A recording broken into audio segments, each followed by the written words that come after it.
To episode 270 of the Grip Strip podcast, the greatest day in motorsports 6 edition of the Grip Strip podcast. My name is Philip Matthew. I'm your host.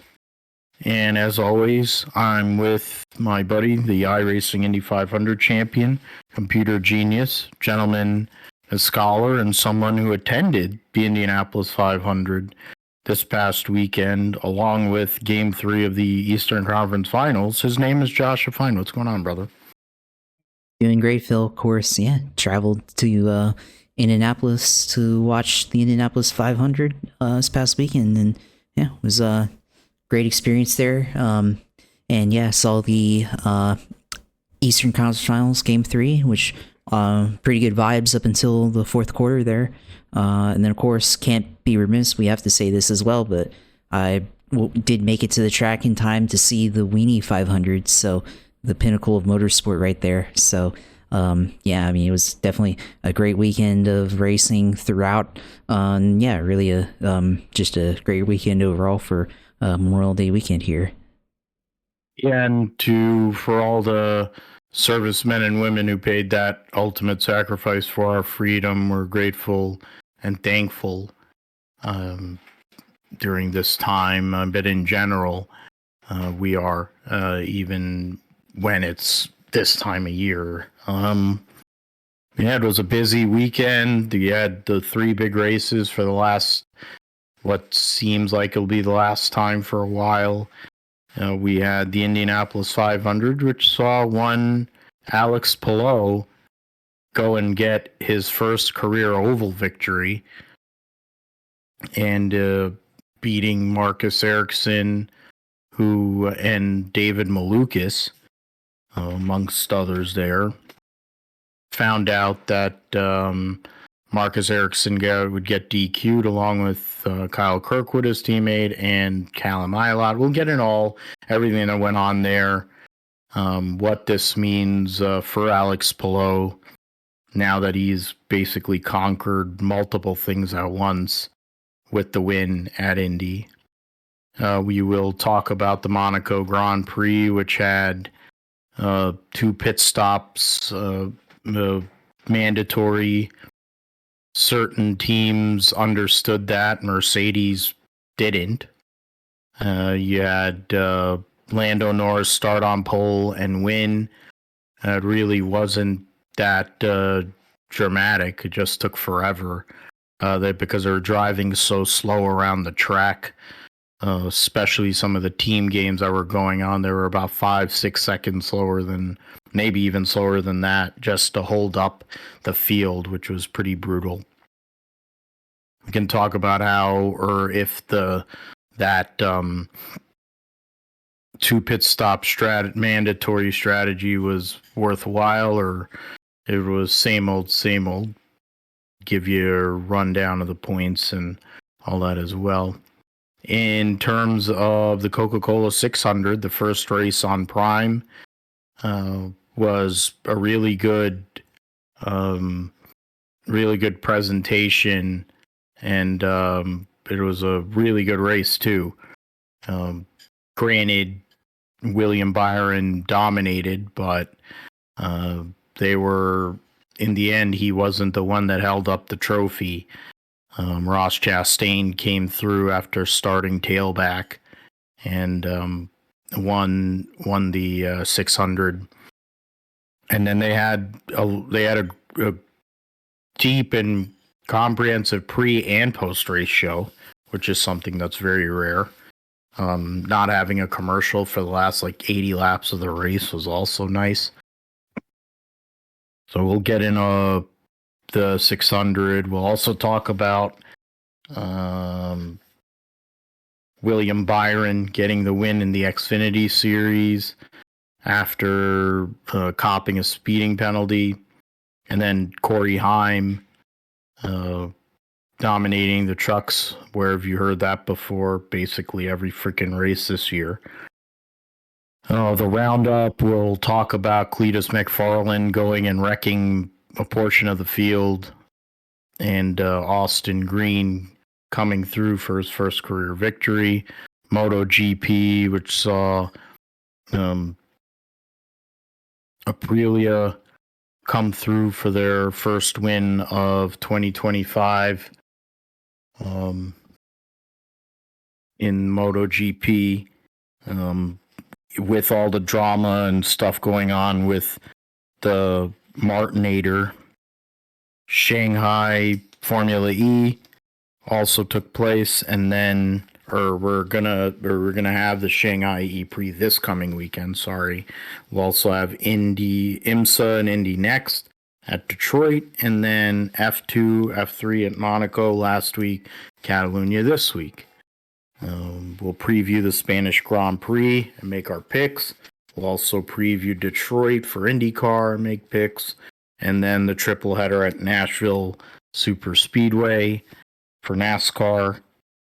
Josh will let us know all things going on iRacing and gaming in the sim segment, and we'll call it a day. So yeah, the Indianapolis 500 was delayed for a little bit because of rain showers, like light drizzle. They were able to keep the track dry, but there were certain areas of the track where there was rain. Not only Josh had other people that I know, at least one other person that I know that was at the race, so that was cool. But then when you consider 350,000 people were there, I think there's a pretty good chance you might know somebody there. But the race was delayed a bit.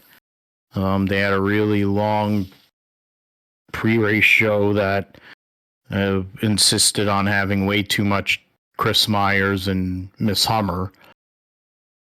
Not enough Tony Stewart. But, they had a bunch of features, seemed to be, and they were talking about the energy of the race and what it means. And for that, it was good. The actual announcing of the race left a lot to be desired. The race itself, at least for the first 100 laps of the race, seemed to remind many, including me, of the 1992 Indy 500. Similar conditions, the way the overcast skies, cold, a lot of wrecking, a lot of issues in general. And then in the second half of the race, it kind of just opened up to pitch strategy, fuel mileage kind of deal there in the second half of the Indianapolis 500. I mean, Josh, I throw to you in terms of just the experience, getting into the track, all the things of actually being able to go there.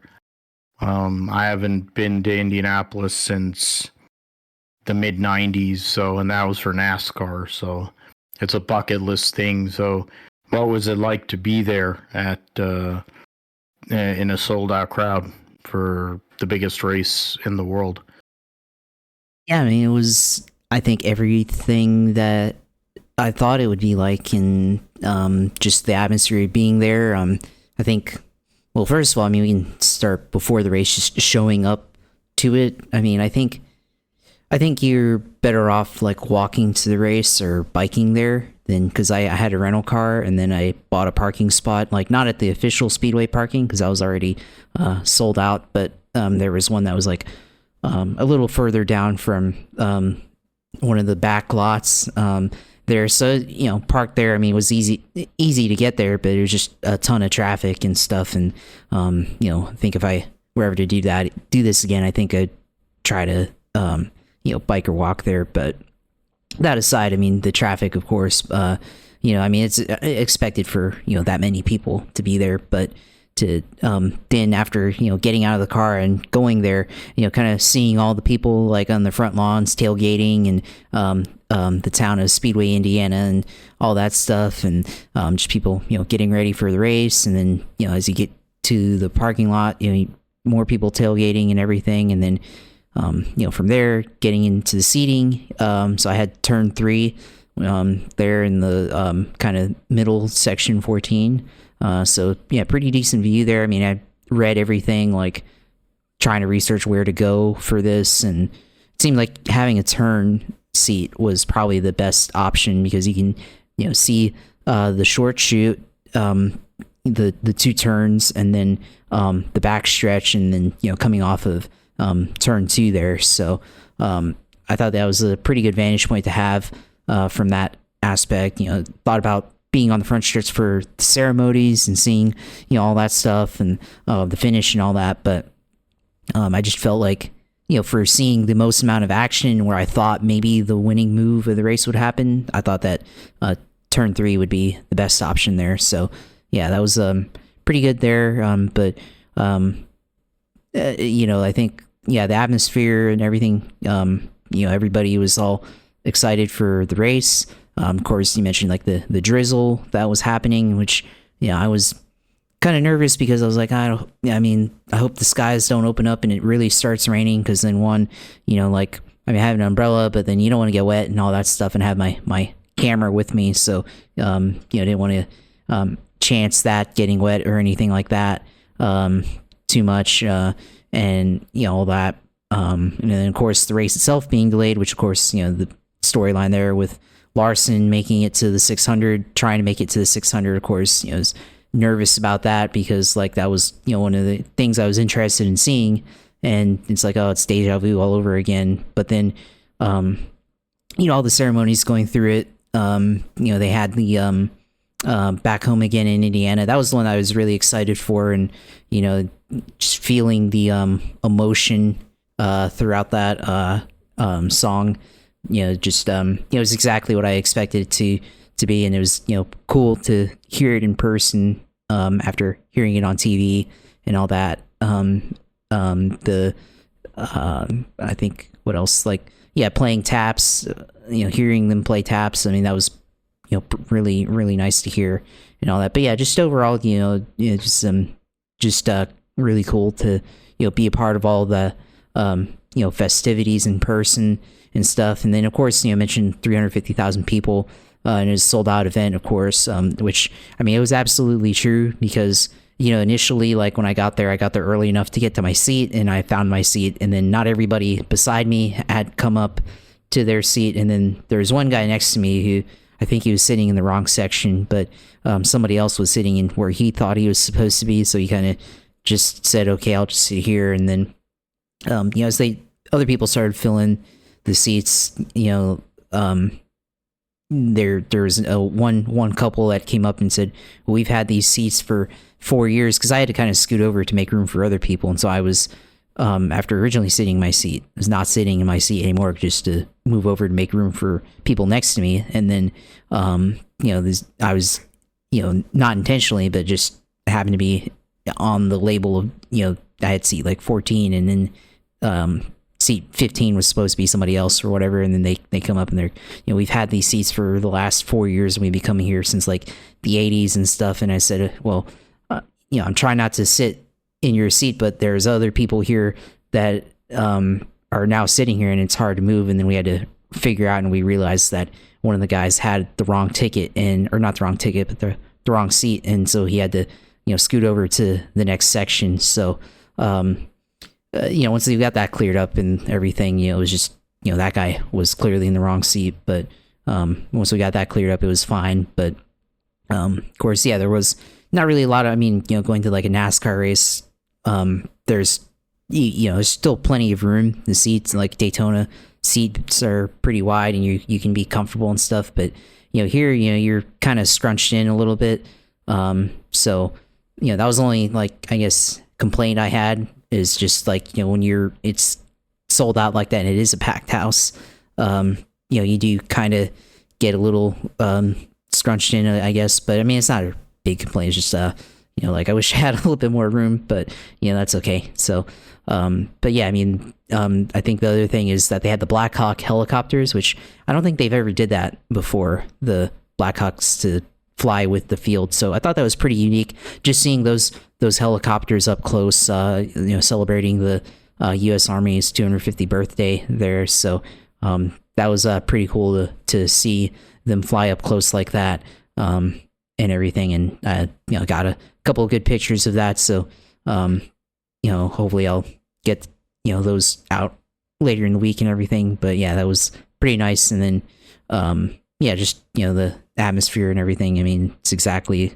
what you expect going to the Indianapolis 500. So yeah, I mean, like I said, really, I mean, before we get into the racing stuff, I'm really glad I was able to take the chance to go and everything and see that, and just the whole weekend of being there, the Legends Day, Carb Day, being there for that. That was pretty cool to see.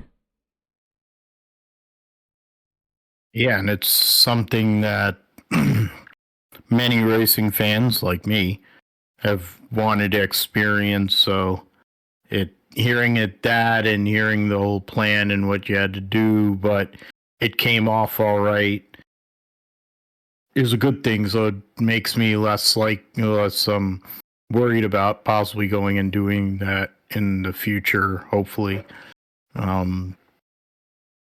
In terms of the race itself, like I described what it was, there was, I mean, just to start off, I mean, we'll get to Alex Palou, of course, and his move, which was one of the more sneaky, interesting winning moves in Indy 500 history, honestly.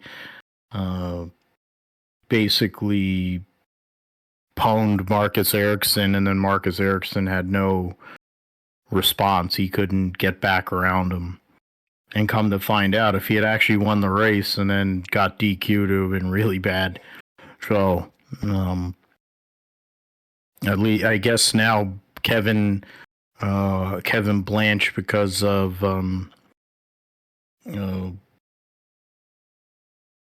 after getting nailed with the whole Penske thing, I guess now he's trying to actually run a tight ship in the tech booth. So we'll see what happens as we go along here in future races. But I mean, you had Scott McLaughlin pull a Roberto Guerrero and crash on the pace laps, which was insane. They missed. I mean, Fox missed plenty of stuff, but that was one of the things they missed. They initially missed Marco's wreck that he had a few laps into the race once they actually did get going. I forget who it was that hit him. I think it might have been Harvey. It might have been the two Dreyer and Reinbold guys. It was Armstrong, wasn't it? Maybe Armstrong. They were all in that general vicinity. Either way, so then those two guys were gone very early in the race, 4 laps into the race, and then you had and there was other people, and of course Robert Schwartzman starting on pole, Prema getting their first pole in IndyCar, and at least early on Schwartzman was just staying up there, maintaining, not the fastest guy out there. Takuma Sato had kind of taken off early, and early signs, it seemed like there was a possibility that Taku could possibly go and get number 3, the way he was racing early on in the 500. But as the day went on, issues took place for, because I'm going to, get that breakdown instead. And then you'll have the leader summary. Yeah, Takuma Sato actually led the most laps in the race, too. For 51, and then, wow, that's interesting there. So, yeah, but then he had an issue on pit road, made a joke about asking ChatGPT for how he could improve his pit entry so that he doesn't slide through the pit box. And it also amazes me that Takuma Sato was as fast as he was, and Graham Rahal seems to show up to Indy every single year and have one of the biggest pieces of dog crap on the racetrack every single year. And they're in the same team. Devlin DeFrancesco, who can't drive a hot nail through snow, was leading the Indianapolis 500. You had Louis Foster, who had a decent piece. Neither of them were going to win anything, but like both of those cars were functional. And then you had Graham Rahal, who was like 3 miles an hour off the pace, at least. It makes no sense to me how that's possible, other than Graham's driving style, aero.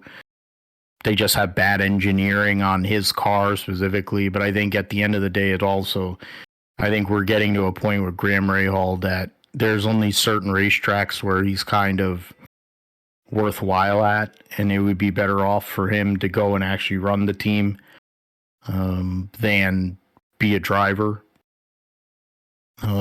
Marco had to give it up, and it was a good idea because, frankly, Marco sucked. At least Graham Rahal's won more races over the years, just that he hasn't won in a long time. But from there, you had Pat O'Rourke was up there. You had the Ed Carpenter Racing guys, Alexander Rossi and Christian Rasmussen were up there battling. And Rasmussen was on an alternative strategy where, depending on how things had landed, he might have been able to be in a position to win the race. I mean, Alex Rossi had a great car too, and then he had issues, which was a shame because he's always good at Indy, and ECR having an opportunity there with two of their cars. It's not that it's out of the realm.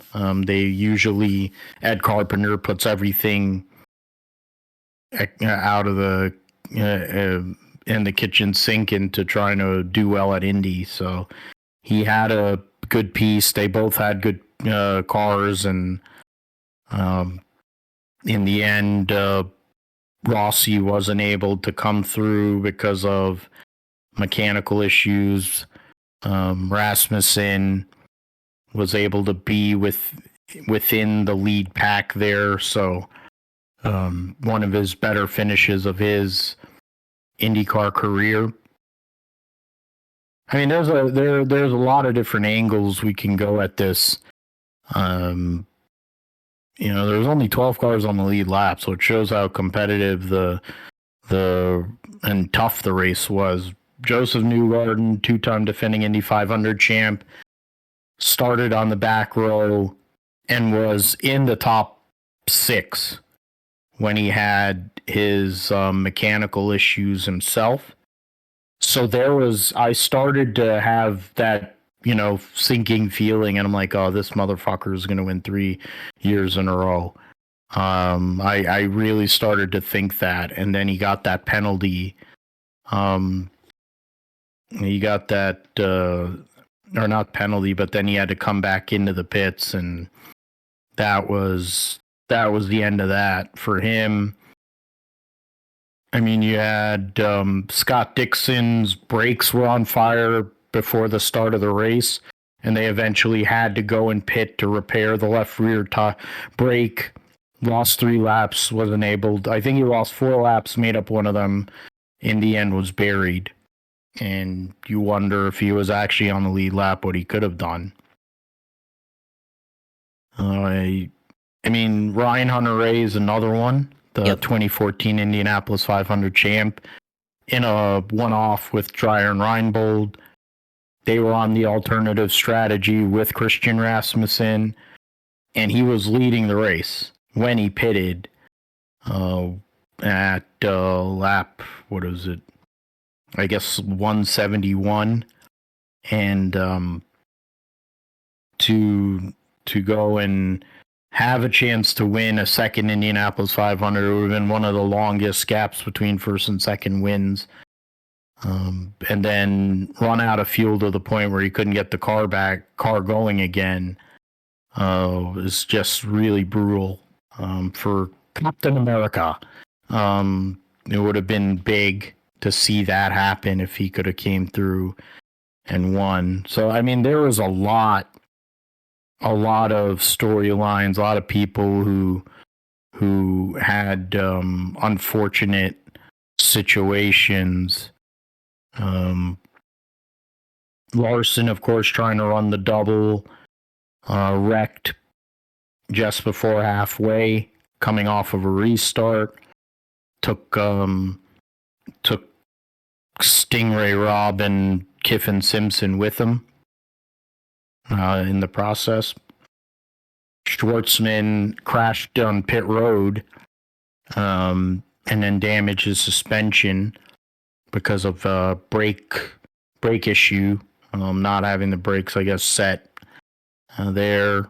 Rinus VeeKay was in the top 10 after starting on the back row, which tells you how good he is at Indianapolis, that he was able to maneuver all the way up there and put himself in a position.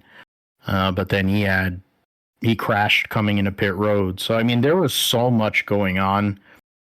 I mean, it's hard. It was really hard to keep up with everything through the first, 100 laps of the race. And then in the second half of the race, it became pretty, I would say, tame, manageable. Excuse me. And so that was... And then when you had to figure out who was on what fuel strategy, most of the people were on what they were calling the A strategy, but Rasmussen, Ryan Hunter-Reay, and at least one other car. Rossi was part of that strategy. Rossi and then I don't know. I feel I feel like Elio was a part of it, but yeah, he was. Yeah, so I mean, Elio at age 50, trying to be the oldest winner of the Indianapolis 500, finished in the top 10. So, who says that age is just a number when it comes to Elio? Because he stays in great shape, and Meyer-Shank with their Ganassi connection had great cars, at least two of them. And Rosenquist was up there in the Creed machine all month, and then you had Elio in the race do what he usually does, and Marcus Armstrong struggled, but he finished. So I mean, there's a lot of ways to go about this. I mean, the big names, a lot of the big names there was a mixed bag for big names. You had one-off drivers having a chance in Sato and Castroneves and Ryan Hunter-Reay. You had guys that usually aren't in the mix, like Ferrucci and Rasmussen and Malukas to a point, I guess. Connor being up there, and the two Rahal guys. I mean, those are all a lot of people that aren't usually up there. And I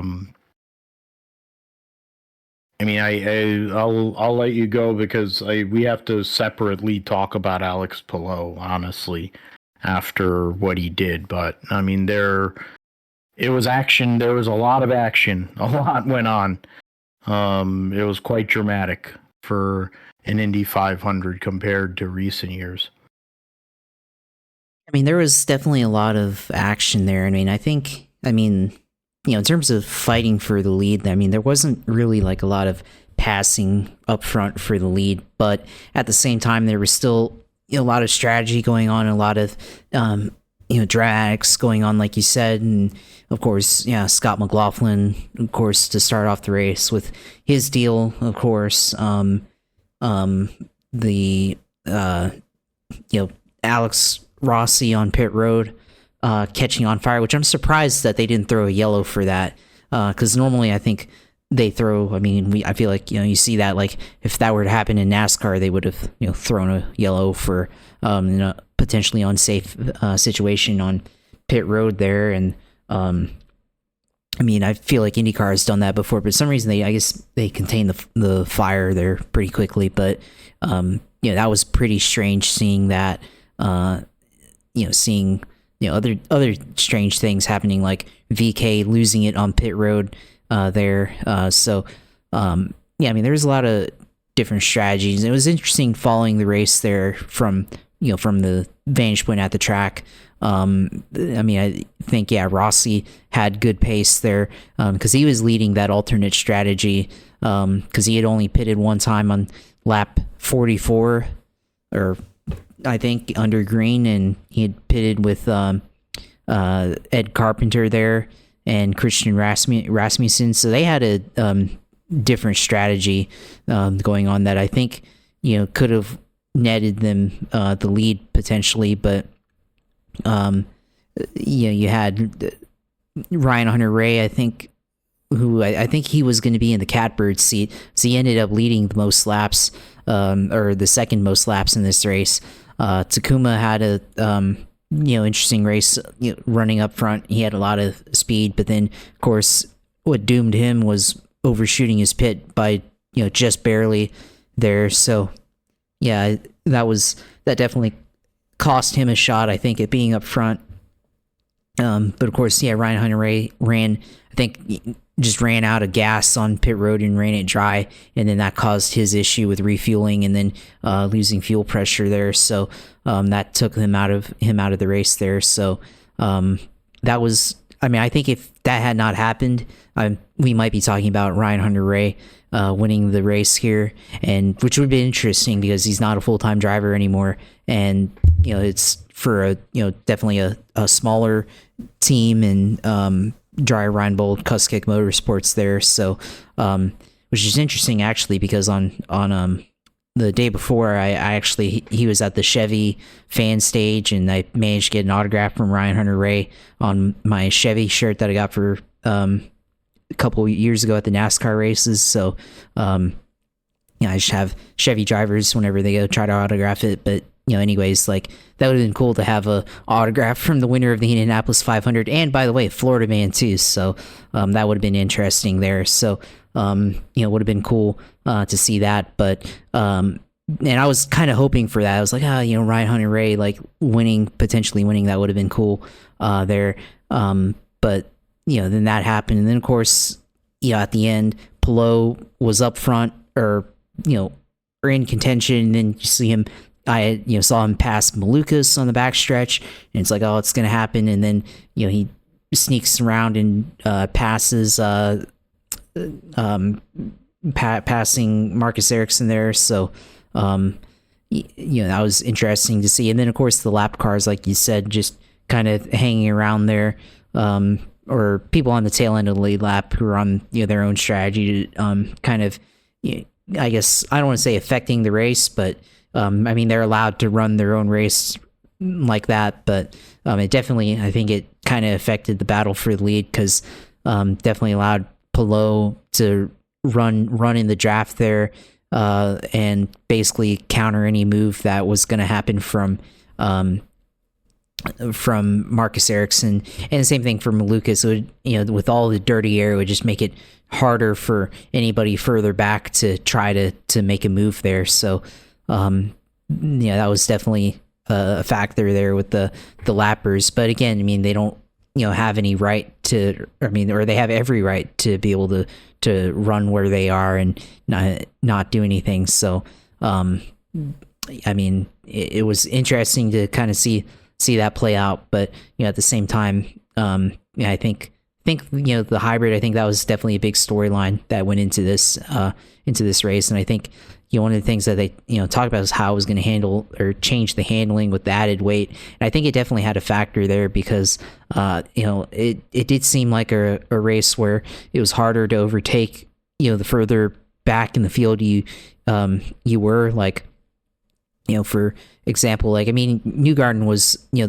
think one of the only people that were able to really do any overtakes in the pack. Other people not as much. So it was definitely a challenge to see that, and you could kind of see it like up front. There wasn't really a whole lot of moves that really happened, because I feel like in past Indy 500s, you could easily see like guys like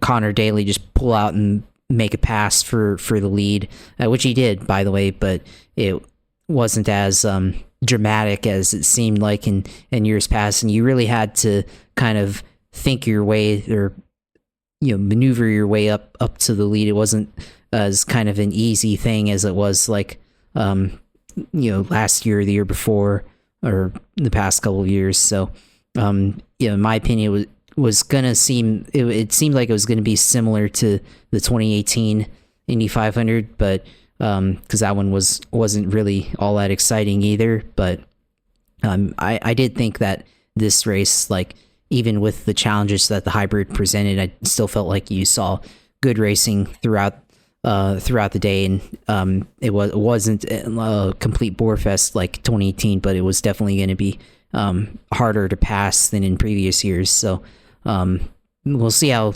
that goes. And I thought, with the hybrid and everything, like being able to deploy the hybrid at the right time, I wondered if that was going to be a factor. But I have to go back and watch the finish again to really see, because you don't really know, I guess, from the fan view, you don't really know who's using the hybrid or not. So that's definitely something to go back and look at. But from my vantage point, of course, seeing all the different drivers try to compete, fans were excited when Connor Daly took the lead. They were excited when Pato O'Ward made a move to get up front and potentially challenge for the win there.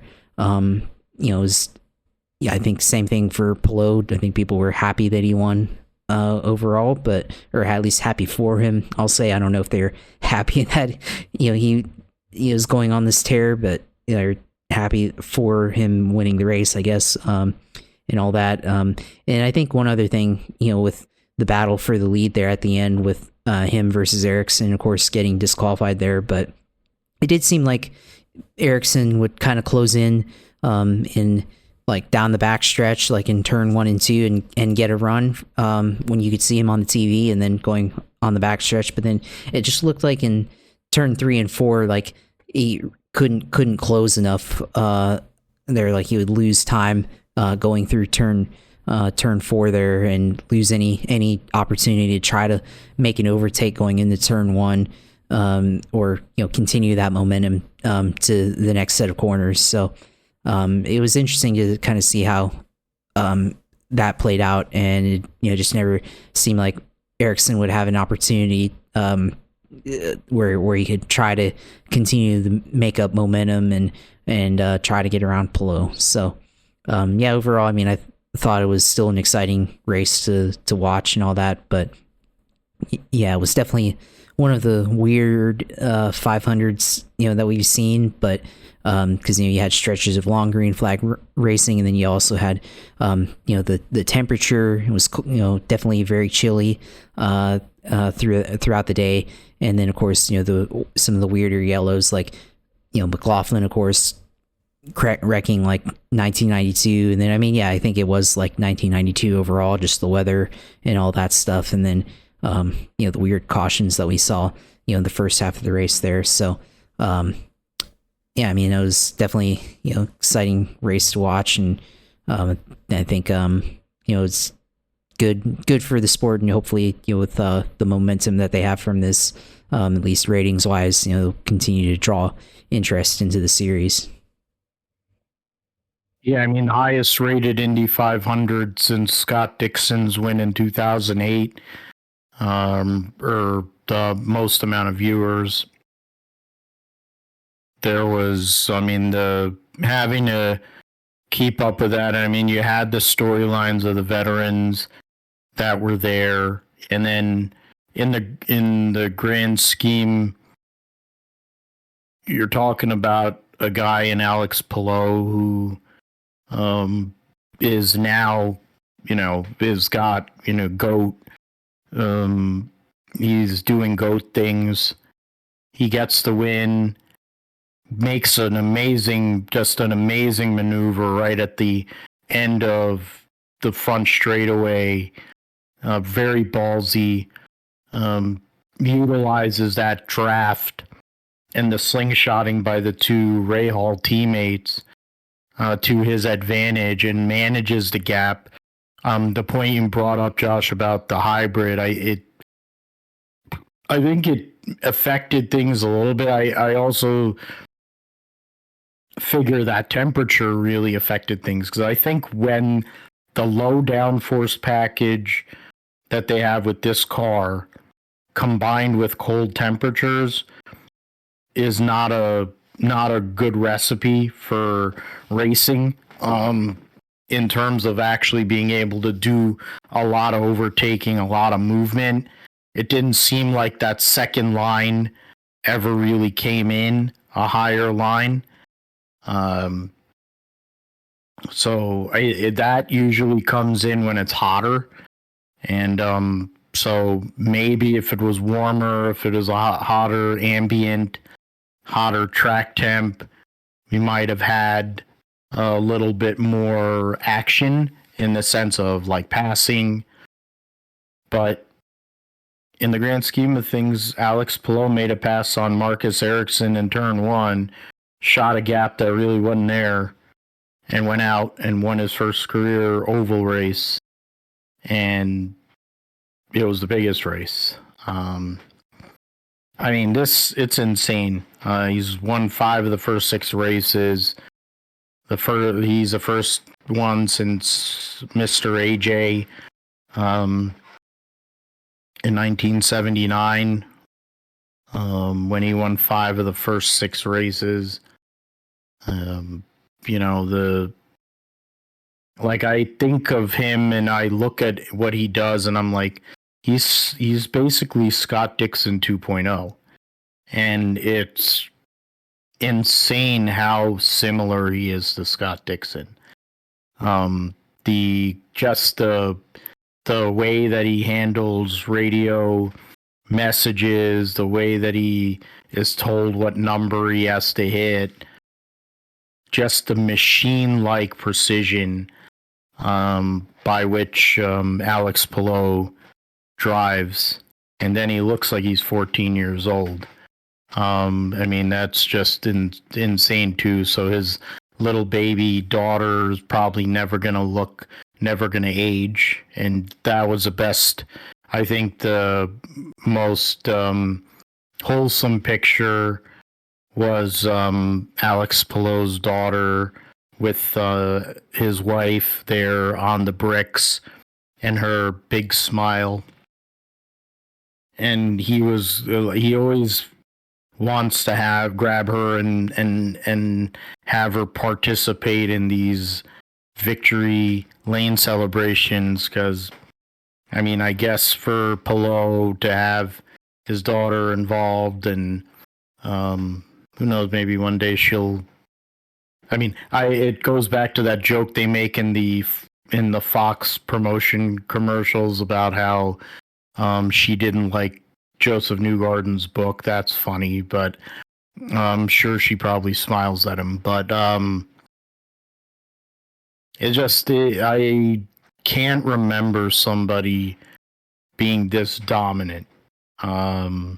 There's been years or whatever, people are just really, really good. Of course, Dario, from like 2007 through, I think, 2012 was pretty solid. It makes a lot of sense because he's buddies with Jimmy, so they kind of had similar vibes, minus that one year he spent in NASCAR. You had Dixon, who's just timeless, ageless wonder, but now he's watching his teammate, who's much younger than him, beat him on a regular basis. And whatever, Fox is trying to do everything to promote the brand and promote the series, or trying to clean up the kind of the inspection situation. You got all these different things going on, but there's one thing that's consistent and has been consistent for the better part of the last 4 years, and that's Alex Palou being an absolute animal. And it makes no sense to me how he has not gotten one call, one thought for a test, nothing in Formula One.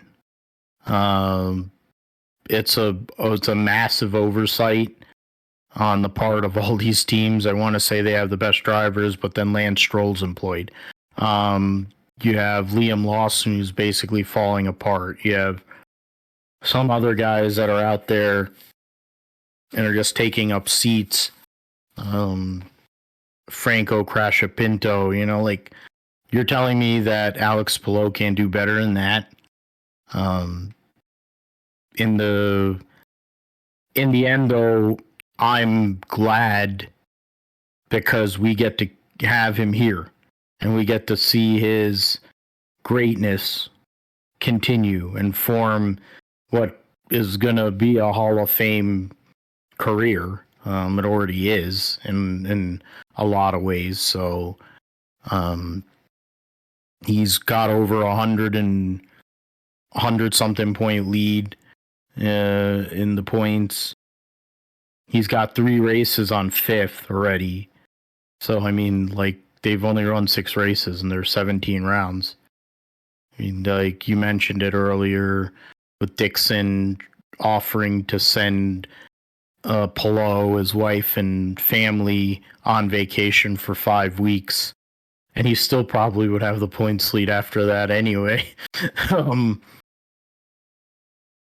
This is unbelievable. And It is.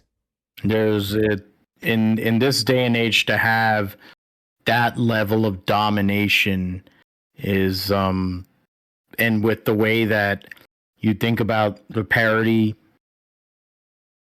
for them to be as good as they are and as efficient as they have been, is, you just have to take your hat off to them. And like Pedro Martinez said, Alex Palou is everyone's daddy, because that's what he has been for the last 2-3 years, and it ain't stopping anytime soon.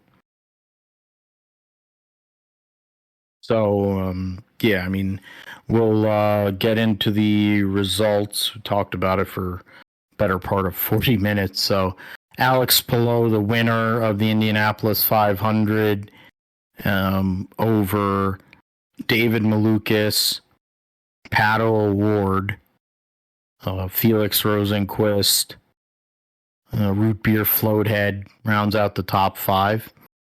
Then 2 Christians, Rasmussen and Lundgaard, 6th and 7th. Connor Daly, in a pool of his own piss, was 8th. Takuma Sato 9th, and Helio Castro Neves was 10th. Di Francesco and Foster round out the cars on the lead lap. Other guys there, Herta was 14th. Will Power was 16th. Scott Dixon, I mentioned, he was 3 laps down in 20th. The mechanicals for Hunter Ray and Newgarden, 21st and 22nd. Larson, 24th. Bobby Schwartzman, 26th.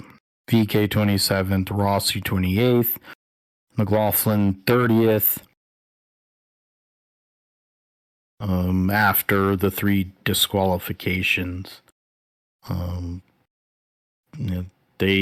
Those 3 cars were actually on the lead lap too, so there would have been 15 cars on the lead lap. Okay. But yeah, we'll move into the standings for the championship. Of course, Bobby Schwartzman won Indy 500 Rookie of the Year as well. So Alex Palou has a 112-point lead. 6 starts, 5 wins, 6 top 5s, 2 poles. Over in Pato O'Ward, in contrast, has 3 top 5s and 4 top 10s with 1 pole. Kirkwood 5th in points, the only other winner so far this year. Lundgaard 3rd, Hurleyquist 4th. Dixon is in 6th. McLaughlin, Power, Herta.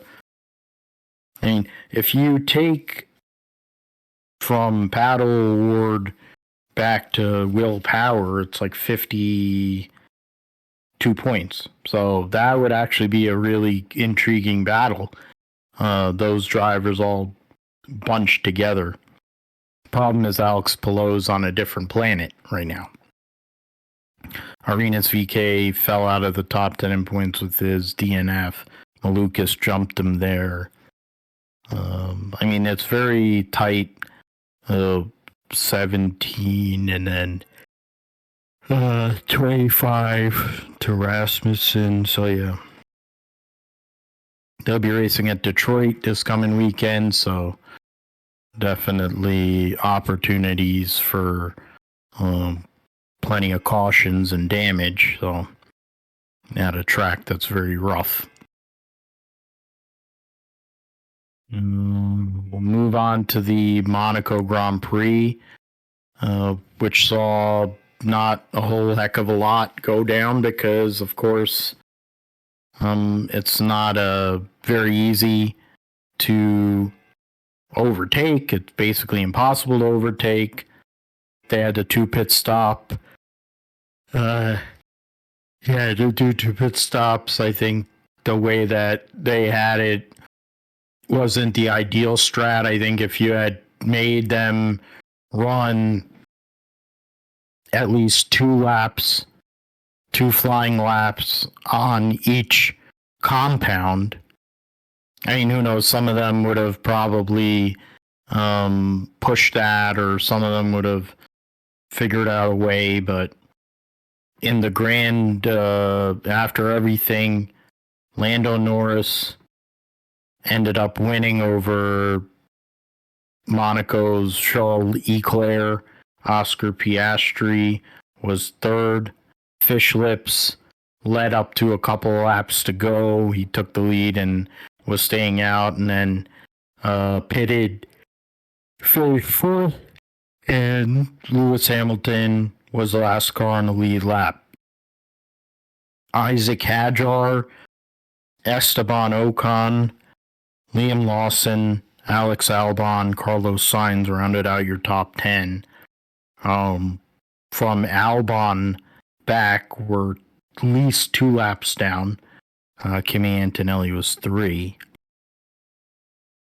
Because Mercedes figured out a way to not pit their cars for like 60-something laps. And you heard different varying stories as to why. Some had said that they had forgotten that it was a 2 pit stop mandatory. Others, is like they had an alternative strategy and they thought that by pitting later they could get away with that. But the way that the team play went on, they were never going to be able to make the gaps that they needed for that to work. There's other reasons, but it was one of the worst performances by Mercedes in general in a long, long time. Alpines, you had Gasly crash into the back of Yuki Tsunoda. Crash at Pinto didn't crash this past weekend, which was surprising. You had go through all that right there. Yeah, so you had the team play between Toro Rosso, Williams as well. Those 2 teams utilized that to their advantage to get double points for both. Norris, though, won the race on Saturday, Josh, with his pole run, and went out there on Sunday and held on and was able to manage the gap between him, Leclerc, Fish Lips, and Piastri, and gain points in the Drivers' Championship, which at the end of the day, we already know they're going to win the Constructors based on how good both of them are running. But, you know, the Drivers' Championship's to be determined, and it's a 3-horse race for that. But Lando Norris, after a lean spell. Looks like he has been rousted out of slumber and put himself right back in the mix. Absolutely. Lando, of course. I mean, as much attention that we've been giving to Piastri this season, thinking that he would just take off and win this championship this year. It's not quite a foregone conclusion there. And Lando Norris, of course, basically winning the race on Saturday. I mean, let's be real, that's winning in qualifying, and we kind of know that that's the case here at Monaco, but won the race here on Sunday and puts him back in the conversation of could he contend for the title. So it's definitely possible with only a 3-point lead between him and Piastri, and think if they continue to beat his teammate, he could possibly be the point leader here pretty soon. But I mean, overall, you talk about the 2 pit stop strategy and all that stuff, and I mean, I guess it made things interesting from the aspect of could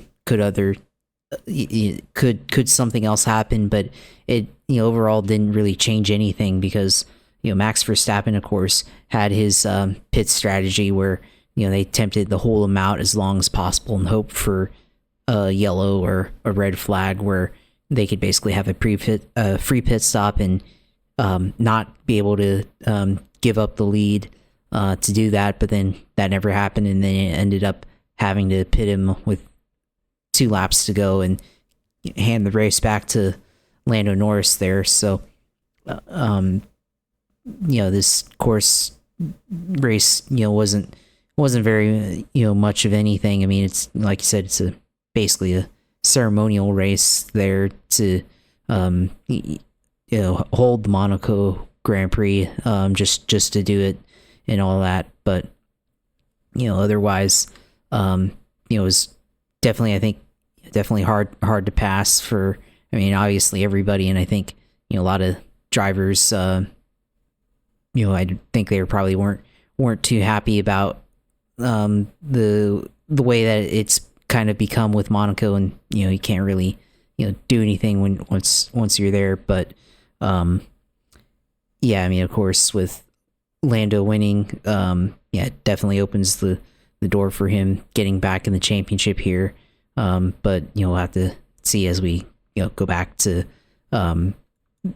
other circuits throughout the rest of the season, because I think definitely the Monaco Grand Prix, winning the pole there and then winning the race, gives him a huge opportunity. But he'll have to continue that on other tracks where there are more opportunities for overtaking, and ones where you'll have to actually be able to pass people. So we'll see if he can battle it out with his teammate and be able to be better than him, which we haven't really, other than this race, we haven't really seen that too much so far this year. But it's definitely, I mean, the 2-stop strategy, I guess, kind of made things interesting, but at the end of the day, we end up getting the same result as always at Monaco.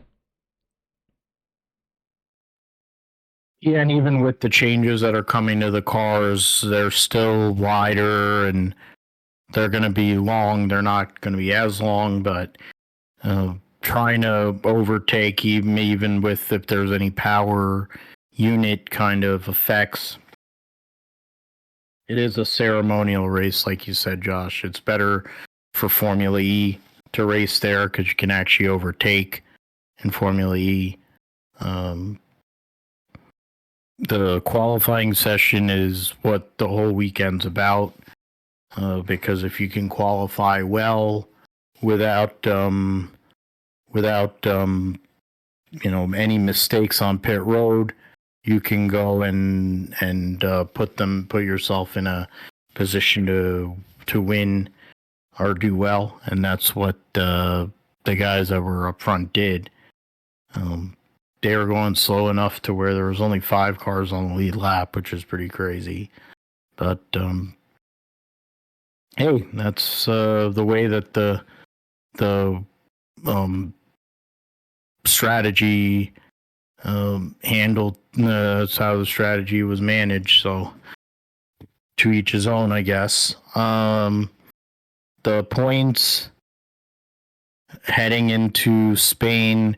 Josh mentioned it. Piastri 3-point lead over Norris. What is it? 25 points on Fish Lips. And then there's a huge gap there. 62 points to George Russell, 82 points to Eclair. Eclair is 16 points ahead of Lewis. Kimi Antonelli and Albon are actually pretty close together. Ocon, Hadjar moves up to 10th place in points. He's only 3 points ahead of Carlos Sainz. Everybody outs for full-time drivers. People that have been here since the start of the season.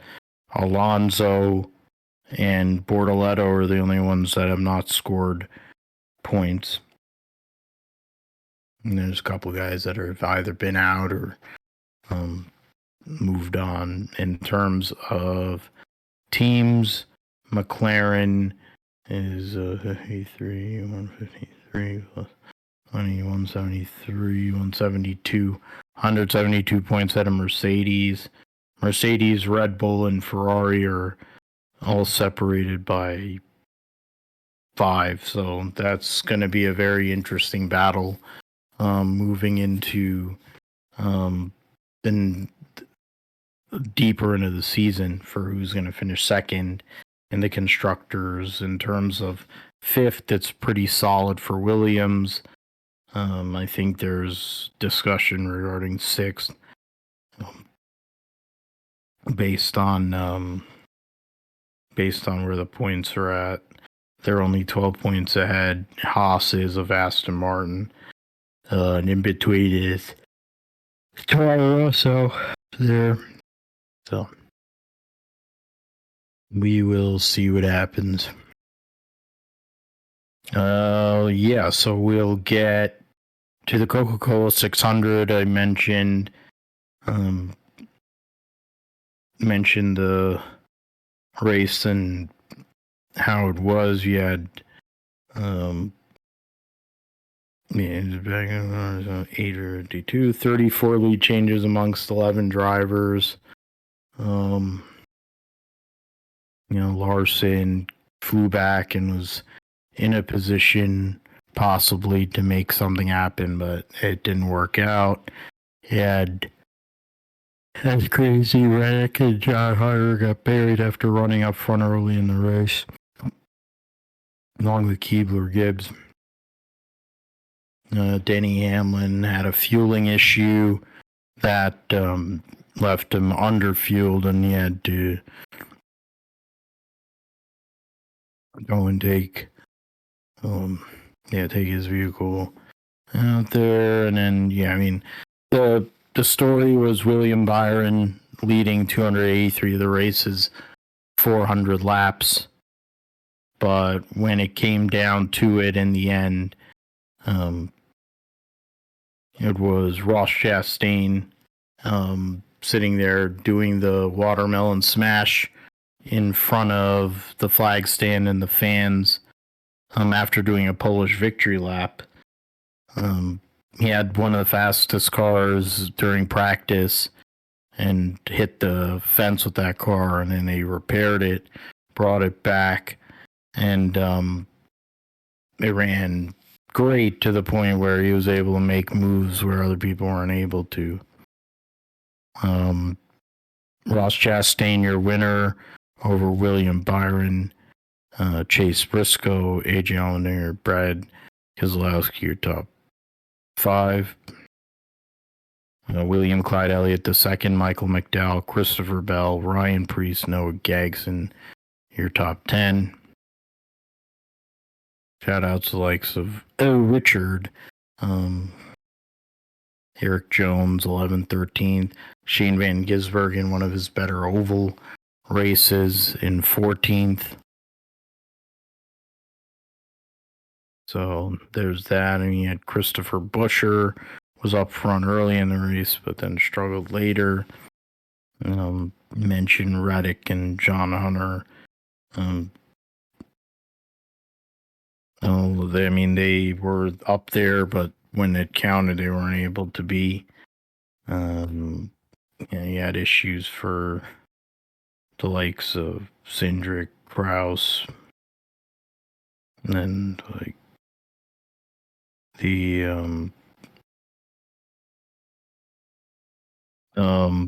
so going through, Bubba had a wreck. Carson Osavar wrecked while in a position to possibly win his first career race.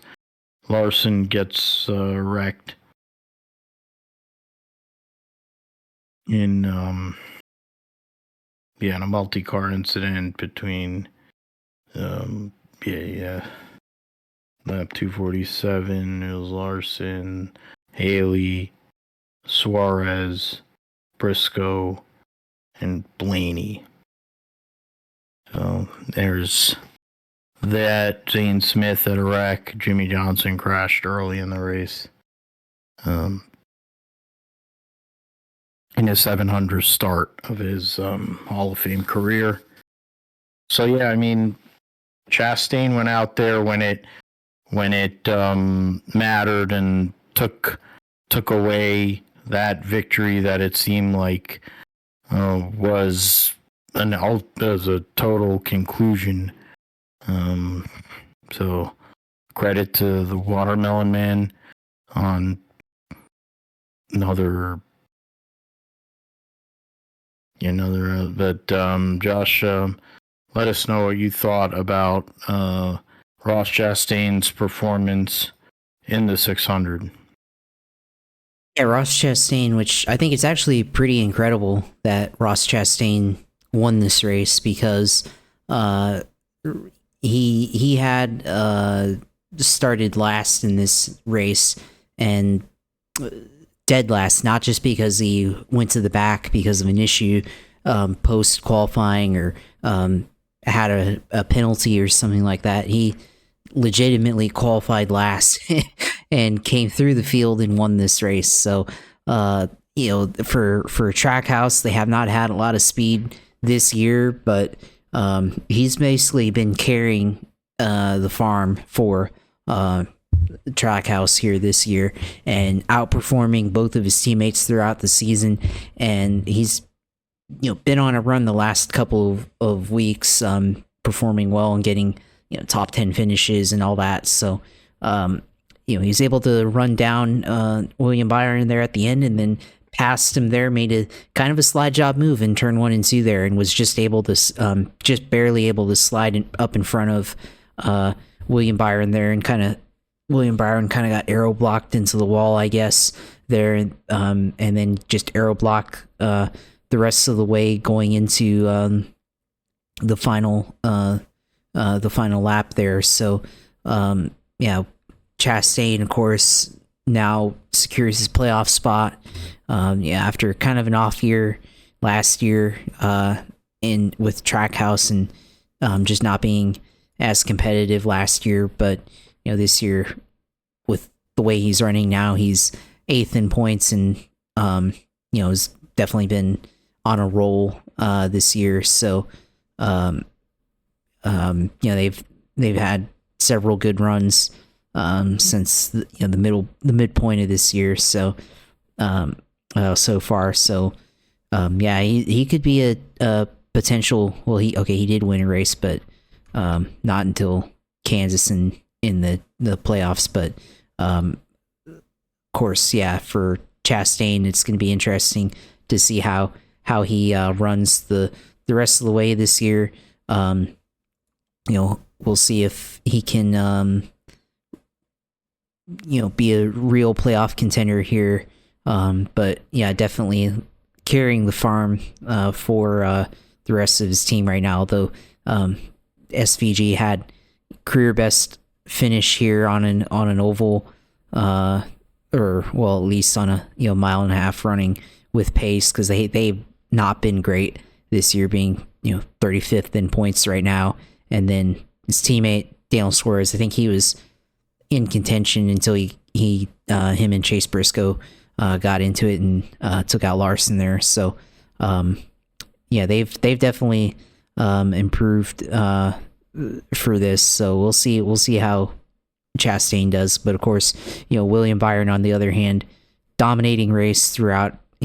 Had to battle with Denny Hamlin throughout much of the second half of the race there, and then with William Byron or with Ross Chastain there. So of course, that's pretty dominating. Otherwise, to lead that many laps, but then it all kind of goes away in the last couple of laps there, which I think he was definitely affected by lap traffic there. Logano affected him, I think, there at the very end. Almost avoided. I mean, he did avoid, but almost lost it all there with Tyler Reddick, who got loose and then pounded the wall, and which surprisingly that wasn't a caution, which normally NASCAR seems like they throw cautions for that, because I mean he did hit the wall pretty hard and everything that looked like that could have been a caution, but it wasn't. So kind of interesting there to see that play out like that. But normally you'd expect, especially with the way that things have been going for Hendrick cars when they dominate this year. We've seen it with Larson and some of his victories where just flat out spanked the field and all that. Kansas, Bristol this year. So you would have expected Byron just to continue to lead and finish out the race, but Chastain was able to kind of sneak up there the last quarter of the race and get the win there. So I mean, obviously, I missed it since I was at the basketball game, but I did tune into some of it there, during halftime and while waiting in the car for the Indy 500 or after the Indy 500. So it was, I mean, the broadcast, what I was able to see seemed interesting, and definitely it seems like they're using a shell of the NBC production crew, but whatever twists Prime is able to do, they definitely made it seem like a very professional broadcast, and I think it seems like everybody liked it. I guess the only negative is if you don't have Prime, then I guess you're not gonna be able to watch the race, or you have to find some so-called illegal stream to be able to find or to do that. But it seemed like they did a really good job, and I mean it's to be expected. I mean they've been putting on pretty good NFL broadcasts the last couple of years, and all that stuff. So glad that they're in the sport, and glad Dale Jr. is back in the broadcast booth of the course. And it's interesting. I saw a very interesting statistic here with Dale Jr. Last time he was in the broadcast booth, Ross Chastain won. Returned to the broadcast booth, Ross Chastain won. So an interesting stat there. But it was a pretty interesting 600. Maybe not quite as dramatic as the 600 that I think got everybody really interested in next gen racing at Charlotte from 2022, but definitely with the way that things played out, because it seemed like Byron was going to dominate, but the last quarter of the race, Denny Hamlin was in contention there, and then Chastain stole the win from him there. So it was still a fairly interesting race. Yeah, the whole point of, like you brought up about Reddick hitting the fence and them not calling a yellow, it's the usual Hendrick Motorsports thing where they're leading the race. They don't like throwing yellows when Hendrick cars are leading. They don't mind with any other team. But in the end, he lost the handle of his car. And it was interesting to me. They interviewed him on pit road. Then they went and did a longer form interview at the desk with him, which I guess you have to give him credit for being willing to go get grilled like that after giving away the 600. But Chastain went out there and won it. I mean, he wrecked his primary. They had to go to a backup car. They were, or I forget what, or they had to rebuild whatever car they had to rebuild and put a wrap on. All these things they had to very little rest. And Trackhouse went out there and did the job. And Chastain proving once again why Justin Marks puts so much into him and sees him as a franchise driver. And he's an underdog, even though he's at the point now where he's won 6 races in his career, and he's been able to win in all 3 major series. He has that, everyman kind of feel because he comes from a family of watermelon farmers and the whole thing. And he has a sponsor that definitely is consumed by a lot of the people that are at the racetrack. It's funny you brought up 22 as well, because that was when Briscoe had a chance to beat Larson and wrecked himself, and then somehow or another still finished in the top 5. Briscoe ends up starting on pole, but then gets a penalty on pit road for a loose wheel or unattended tire or whatever. So then he got sent to the back and struggled to get back up there. But by the end of the race, he had one of the faster vehicles and was able to get himself back up to 3rd. Solid day. Came out and said that if he had been able to, if they were able to actually go out and put a whole race together, I think they would be in play to win a race. And I mean, the way that Gibbs has run this year, I mean, it makes a lot of sense. So you have 2 of the guys that have won a race already. So wow, that's a huge foul right there. Jesus, that's just out of control. Ross Chastain, the winner over Byron, who won the first 3 stages of the race. Briscoe, AJ Allmendinger started 5th, finished 4th. Brad Keselowski, a former winner of this race, started 35th and finished 5th. William Clyde Elliott, the 2nd. McDowell, Bell, the defending race winner. Priest from 28th to 9th, and then Noah Gagson injured, was 11th. Josh Berry 12th. Mentioned Van Gisbergen. There were 17 cars on the lead lap. So, you had some of the guys that, while the 24 was dominant, you had the 48 and the 5 have issues there. But I'm trying to get 5. Trying to figure that out. But I mean, you had some guys that were up there. The broadcast was really good. I enjoyed it. It was very organic.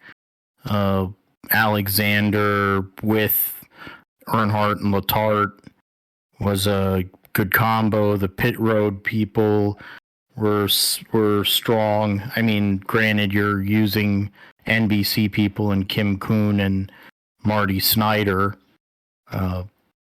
Trevor Bayne is got great energy and of course has knowledge too. So he's good on pit road. You have Edwards with all his enthusiasm He seems like he's John Cena or whatever when he was a face. Then you have Corey LaJoy, who's just there kind of shooting from the hip.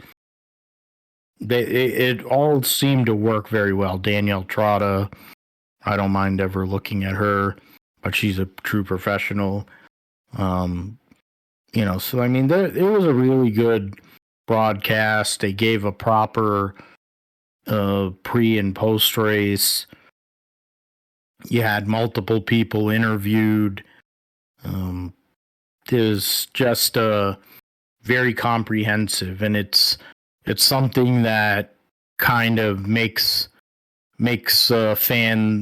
people like me as fans kind of, on one hand very excited for what's to come, but makes me feel bad because we don't have the opportunity to see them cover races like the Daytona 500, where that kind of broadcast, that kind of effort would be really big, even though the Daytona 500 has become basically a wreck fest. But that's something that we have to look into there. So the points heading into the race at Nashville right now, Larson and Bell have 3 wins apiece. Larson leads second in points. Hamlin has 2 wins. Byron is 29 points ahead of Larson. Chastain moves himself up to 5th over Logano, Cindric, and Berry. So there's 8 cars that would cross into the playoff as of now. William Clyde Elliott II is the best driver points-wise without a win. Reddick, 10th. Blaney, Bowman, Briscoe, Bubba Wallace, and then Stenhouse and Preece round out your 16. AJ Allmendinger's minus 13, Kyle Busch minus 14, McDowell minus 21, Nemechek minus 23. On the Xfinity side, you had the Bet MGM 300, which saw Byron win both stages there. So out of a total of 6 stages or 7 stages, he won 6 of them. So pretty crazy. Allgaier led the most laps, though. It was basically him, Byron, and Taylor Gray, who started on pole. Those are the 3 that really dominated the race. Byron over Connor Zilic, then Nick Sanchez, Allgaier, Dean Thompson, Josh Williams, Austin Hill, Ryan Ellis with the top 10. He was very emotional after that. Christian Eckes, Sheldon Creed. So it's there's that. You had one-off guys like Bald Spot Dylan finished 13th. Chase Briscoe was 23rd, a lap down. I mean, what were your takeaways, Josh, on William Byron's domination at Charlotte? Yeah, I mean, I think with Byron continuing, which is interesting because he dominated that race, but at the same time he had an early penalty, which took him initially out of contention, but he was able to make it back. And I mean, win or not win, but win, but dominate that race. And another dominating day for Justin Allgaier as well, but failing to come through with the win there, and all that. But yeah, not surprising that William Byron won, of course, in a Hendrick car and almost a sweep too, because he won or could have won the 600 on Sunday there. But also Connor Zilic running second there, which that was a pretty good result there for him. Not that he's struggling or anything, but continuing to, as a rookie, continuing to improve there on the ovals and getting better on that end. So Nick Sanchez, a pretty good run for him. I think that was really good for him to go out and finish top three there. Dean Thompson, that's a huge result for him, finishing top five. And a lot of guys here that really finished that you don't normally see in the top 10, like Josh Williams running up top 10 finish there. Ryan Ellis, I mean, that's a big result there for him. He's been one of those guys in the truck series that has been grinding it out for years, and in and out of rides, and now Xfinity Series here with a team that is definitely not a team that contends for top 10s that often, going out and getting a 8th place finish there, and saw the emotional interview that he had after that. So of course, that was definitely important for him, and definitely they'll get some sponsorship there, and continue to improve in there. And then I think the other thing probably bring up here is Sammy Smith got DQ'd in everything. I think he was en route to top 10 finish or something, and then they ended up getting another DQ, which I think that's happened a couple of times now to him this year. So that's he's already locked in, but still that's kind of concerning there for that group there. So it was I guess pretty interesting racing, seeing that play out. But then I think a lot of these underdog guys that we don't normally see run up front or run for top 10s, they end up getting the win or getting a good finish there. So pretty good day for a lot of those guys. Yeah, I mean, I think for Connor Zilic, it just shows how quick of a learner he is and how good the equipment is. Lindley being his crew chief is huge as well. I think, right? Or is he Marty Lindley, I think, is a crew chief for Carson Kvapil. Or maybe I have to check. Okay, now I'm curious. And Carson Kvapil, oh no, Andrew Overstreet, so it is Marty Lindley. Pullman, Phil Bell. It is Marty Lindley. So, I mean, Connor Zilic going out there getting that result.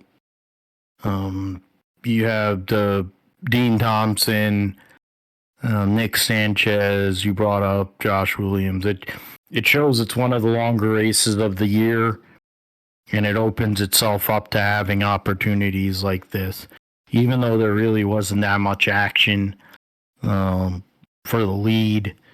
Really, 3 guys led the whole entire race.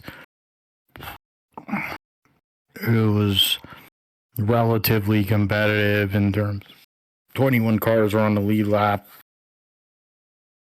So it's an opportunity there, and we'll see how it goes at Nashville. It's a difficult track with the concrete and stuff, and not a lot of banking, so we'll see how that all goes. Moving forward, the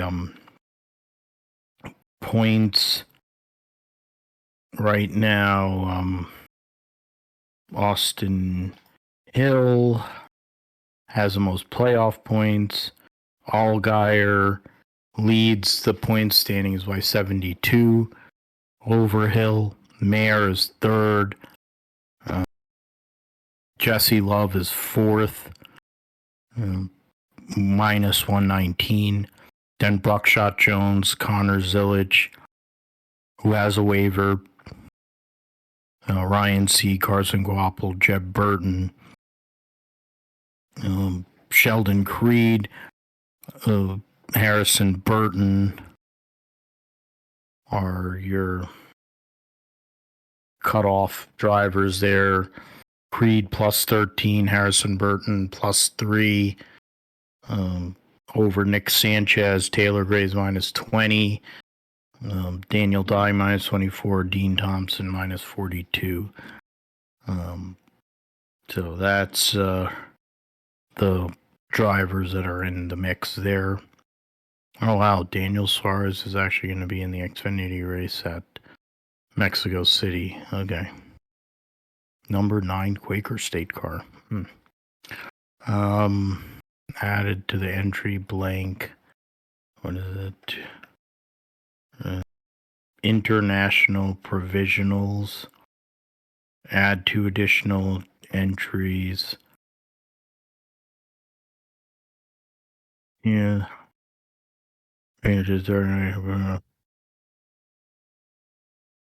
So basically, they're doing promoters options to try and get a couple of extra additional Mexican drivers or into the race there in a couple of weeks.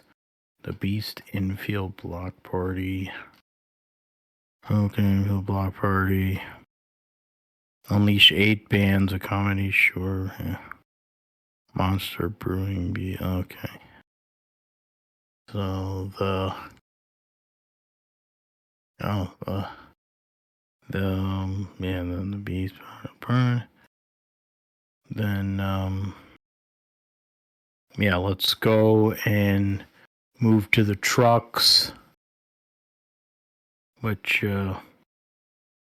what is it? There's 32. Yeah, so short field, of course. The North Carolina Education Lottery, 200.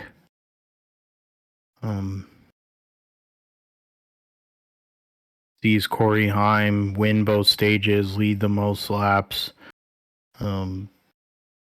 essentially, and then get the fastest lap. So maximum, maximum points there for him. Corey Heim over Chastain, Caden Honeycutt, Lane Riggs, Kyle Busch, Enfinger, Mills, Hemrick, Caruth, and Brandon Jones. Jake RC just outside of the top 10. Eric Lickerman was 14.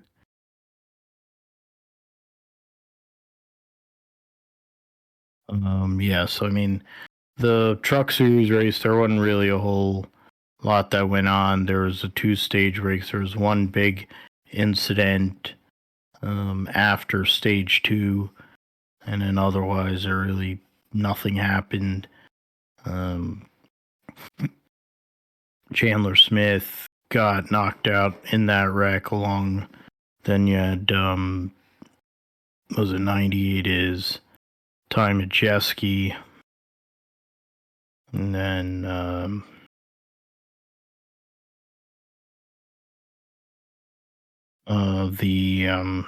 the other 2 trucks that were involved were the 17 and the 81.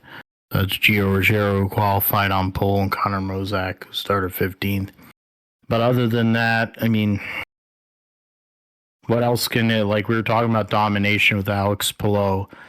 There's similarities to that with what Corey Heim's doing. And I think, honestly, we're just getting closer to that eventual announcement. Of course, if they're able to get approval to get a 4th charter, I figure that's where Corey Heim will be next year, but he's running at a different level than everybody else in the truck series. He's running at a different level. Corey Heim, I mean, I think the only thing he can do other than just dominate is just, lap the whole field and win that way. That's probably the only way that he can continue to be more dominant, is just to win and overlap the field. So it's not really anything else that he can do.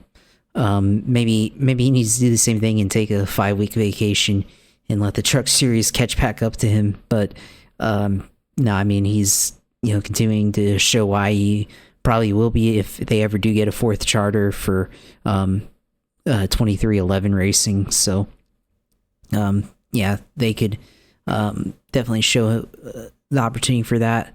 So I'm looking forward to hearing whenever that happens there. But I mean, otherwise, yeah, it just continues to be the Corey Heim show in the truck series. It's Corey Heim's world, and we're just living in it. So got that there.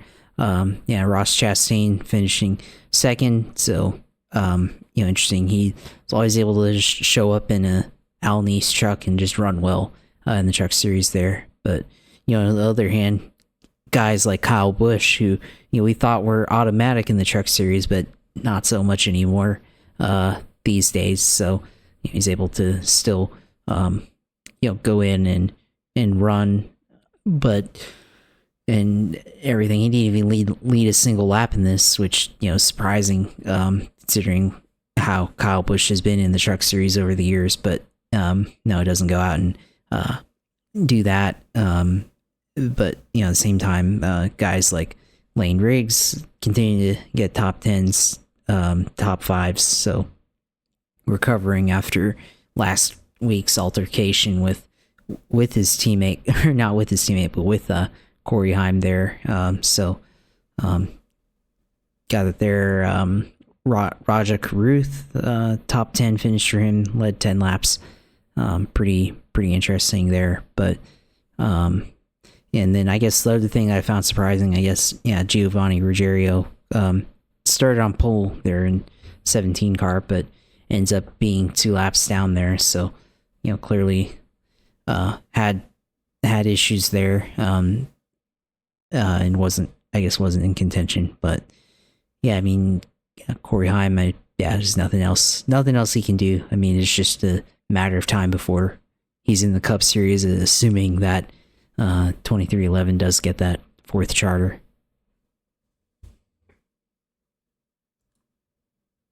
As it looks like Carl Anthony Towns just suffered a injury there, so it's not like the Knicks are in a position to win the game, and then if they lose him, then you can forget it. I mean, Corey Heim, it's a case of we've said it for a while this season. It's all about what he does in the playoff. That's really all that's left for him. He has to go and close. He hasn't proven to be able to do that. So can he do it now? That's the question. 4 wins for him this year, 8 stage wins, 17 playoff point lead. He has a 100-point lead after 11 races. And so over Chandler Smith, and 110 points on Daniel Hemrick, 129 Ankrum, 140 on Grin Enfinger. The top 4, they're the ones that have won races. So that and then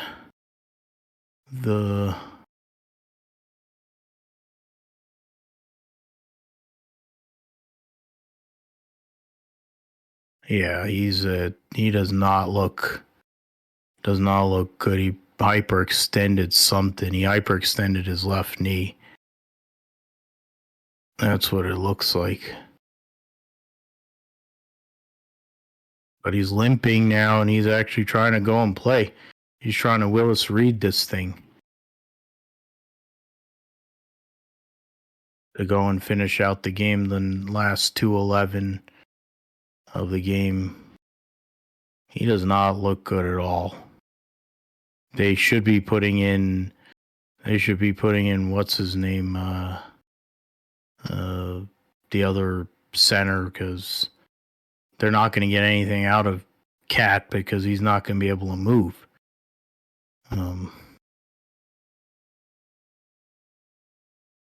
And yeah, miss. Yeah, that's out of bounds on Indiana. Yeah, so I mean, the points right now, Stu Ball is +7 over Gio Ruggiero.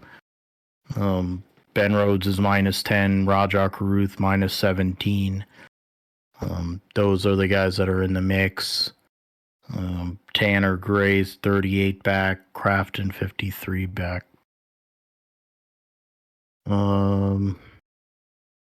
All right, so let us move on to the roundup. Trying to make it sporty here. Now you got him limping too now. OG. Austin Green gets the win. Yeah, she's good looking broad. Austin Green gets the win in the General Tire 150. What is it? Will Kimmel was actually on pole and led the first 12 laps and then blew up. So he had gotten a rocket motor or something to put himself in a position to, and then you had, I think that's Butterbean Queen was up there too. So, and he hit the fence early. Grant Enfinger was in this race. There's a few people out there. So Green gets the victory over Enfinger, LeVar Scott, Sawalich, Andy Jankowiak, your top 5. Andrew Patterson was the last car in the lead lap. Moffitt, Staropoli, Cletus McFarland, and Laney Bice was your top 10. Wallace Allen, who's running for points, 13th. And Brendan Queen, 14th. Trying to see if anybody had any of those other ones. Cole Raz had issues. Brayton Laster in the 06. Tim Richmond, he had Tim Richmond was 22nd. Spencer Gallagher, Isabella Robusto were taken out in that incident, that restart incident. Will Kimmel blew up. And Jason Gitzmiller DNS. Okay, so that, Austin Green gets the victory. Top 10 for Garrett Mitchell, a.k.a. Cletus McFarland, after he wrecked. Spun his tires, wrecked Gallagher, wrecked Isabella Robusto, and then turned left right into the right rear corner of Robusto. So credit to Austin Green, his dad, of course, David Green, the former Busch Series champion and now NASCAR official.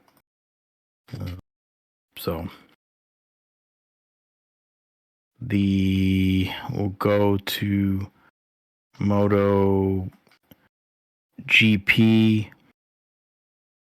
Raced in the British Grand Prix. Marco Bezzecchi gets the win after Fabio Quartararo had a mechanical problem while leading and was probably getting away. So that was unfortunate for him and Yamaha. It would have been a huge result for them. Instead, Marco Bezzecchi gets the win for Aprilia over Johan Zarco coming off of his French Grand Prix victory. Marc Marquez just slightly out of Franco Morbidelli. Alex Marquez, so that was 3 through 5. Pedro Acosta, best of the KTMs in 6th. Jack Miller, best Yamaha in 7th. Luca Marini for Honda. Aldeguer and Fabio Di Gianantonio running out your top 5 or top 10. He should go through. Yeah, the Knicks are about to go down 3-1. So it's going to be Indiana and Oklahoma City in the NBA Finals. Lovely. Since exactly nobody wants to see that. Yeah, so that's the results there. The standings heading into next race. Mark Marquez 24 points out of Alex Marquez. That's really the battle for the championship at this point. Pecco Bagnaia is 72 points back. Franco Morbidelli minus 98. Johan Zarco minus 99. Fabio Di Gianantonio is minus 108 in 6th. Bezzecchi with his win moves all the way up to 7th. Quartararo had fallen out of the race while leading, falls to 8th. Pedro Costa and Felipe Aldeguer. So there's actually a nice battle between 7th through 10th in the points for MotoGP.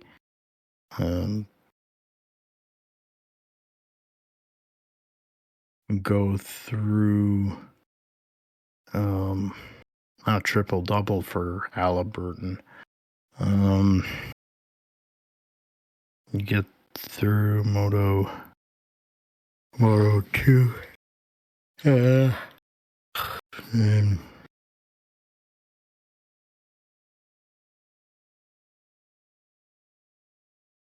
I agree with this one. The results from Moto 2, Senegas, Morera, Alonso, Canet, Guevara, Celestino Vietti. Joe Roberts actually finished 8th ahead of his teammate.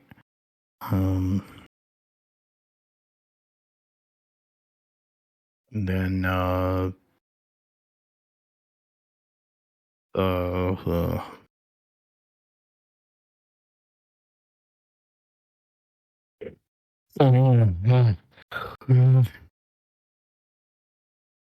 the Gonzalez has a 3-point lead on Aaron Canet. Jake Dixon's minus 29, Baltas minus 38, Morera minus 41 in 5th, Agus minus 47 after his win, Celestino Vietti, Ramirez, Alonso Lopez, and Albert Arenas. And then, all right, so I went through those. Go through Formula E. There's been a Oliver Rowland benefit this year. Oliver Rowland's been dominant.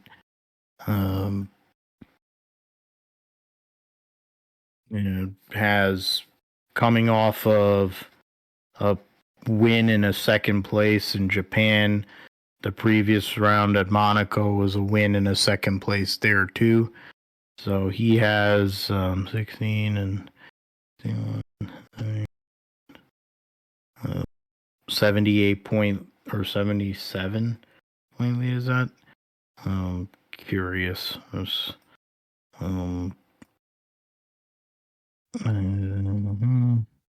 Yeah, 77 point lead heading into doubleheader this weekend over Pascal Wehrlein, Antonio Felix da Costa's third, Taylor Barnard fourth, and Jake Dennis. The top five.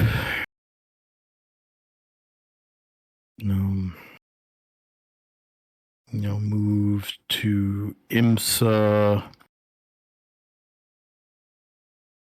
at Detroit.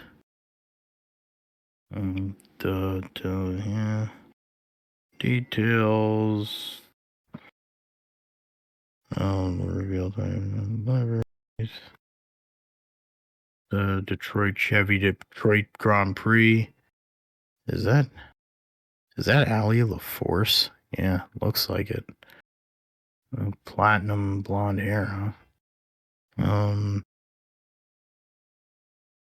Halliburton, yeah. So so GTP and GTD Pro, so 22 cars, 11 in each class. You have 2 Acuras, 2 factory Porsches, along with the JDC Miller car. The 2 Cadillacs from Wayne Taylor Racing, along with the Whelen Engineering Cadillac. And BMW Team LL, their 2 cars.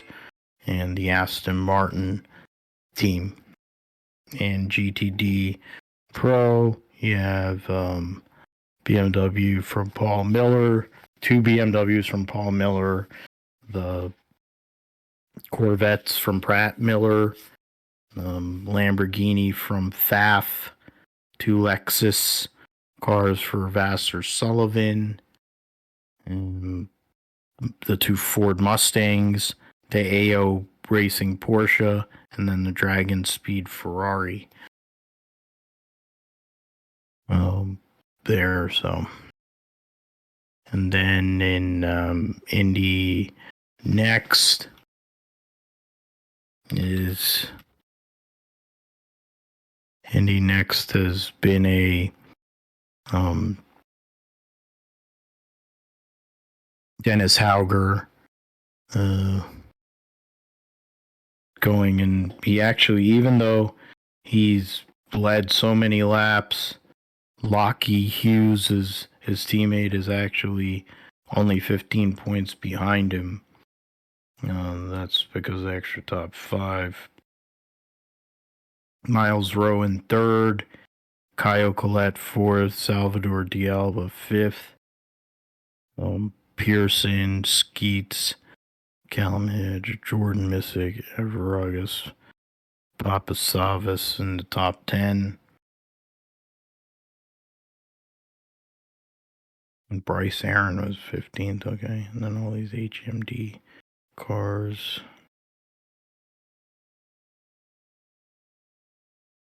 Yeah, Flourish Party and Davey Hamilton. Gonna run the ovals. Then you had Juan Manuel Correa. So there's that. And then F2 and F3 at Monaco. We'll start with F2.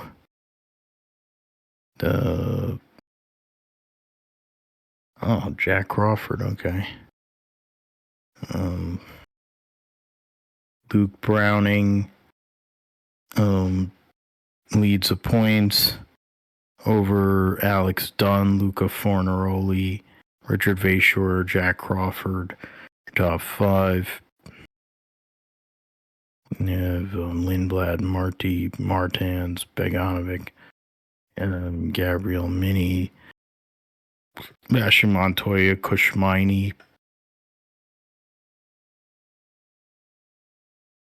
Max Easterson, one of the only 3 drivers that hasn't scored a point. The results. Yeah, and the sprint race, Kushmini actually won, and then feature race, Jack Crawford. So, yeah, big deal there. Jack Crawford was a sprint race winner at Imola. So got some momentum going there to see what's going on there. The teammates, their teammates there. So the sprint race, lights in for Monaco victory. Not the first Indian driver to win at Monaco, of course. Karun Chandok as well. Koshmaini, Gabriele Mini, Luke Browning, Jack Crawford, Richard Vayshore, Montoya, Forderoli, Lindblad, Dunn, Chihuahua. And then in the feature, Jack Crawford, Luca Fornaroli, Sebastian Montoya, Browning, Lindblad, and Koshmaini, Roman Stanek, Cordial, Villagomez, and Gotha. In F3, Kamara leads by 13 over Tramnitz, Soloff, Stromstead, Tappinen, top 5, Voisin, Belinsky, Ramos.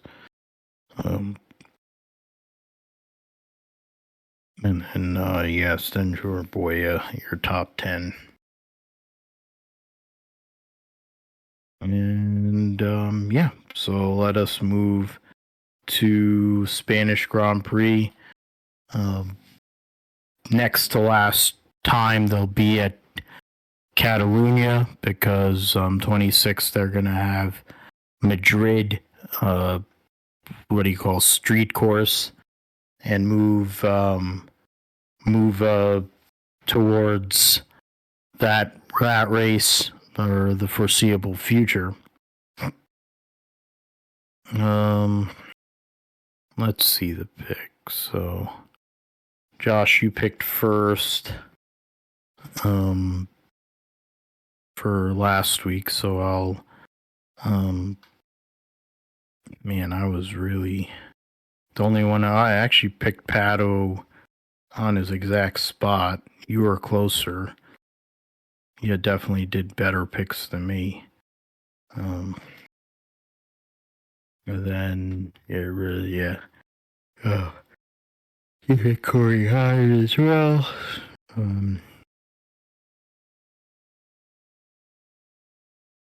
I actually picked Norris. I didn't have it in the right order, but I had the top 3 in the F1. So I will go with the momentum, and I'll say that what's it called?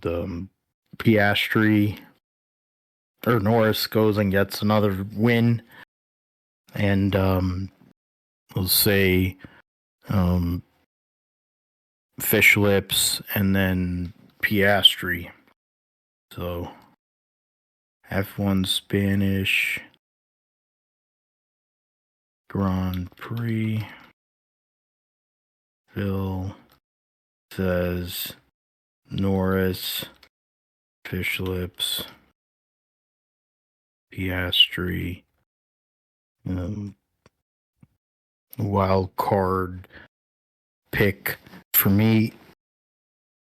I don't even know if we what is considered a wild card? Anybody outside the top 10 in points? How do we determine a wild card there? Anybody? Then I'll pick Carlos Sainz. Why not? Yeah. There you go. So the smooth operator wild card. How about you, Josh? Yeah, well, I guess I'm going to go Piastri returning to his winning ways. Lando finishes second. Charles Leclerc finishes third. And then I guess if you're doing a wild card this week, then I'll do one. If you're going to pick smooth operator, I'll just pick old man Fernando Alonso. So, why not? To try and go and actually get his first points of 2025, no less. Yeah. In the process. In IndyCar, Detroit Grand Prix this weekend. Trying to get into the Detroit Grand Prix. Last year, Scott Dixon was the winner.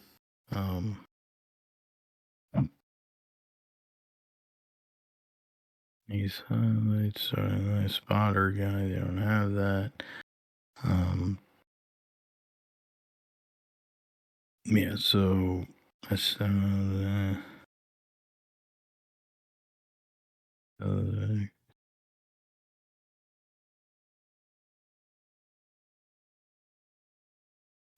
sorry. IndyCar, Detroit Grand Prix. They don't have a list of the drivers, but it's the usual suspects.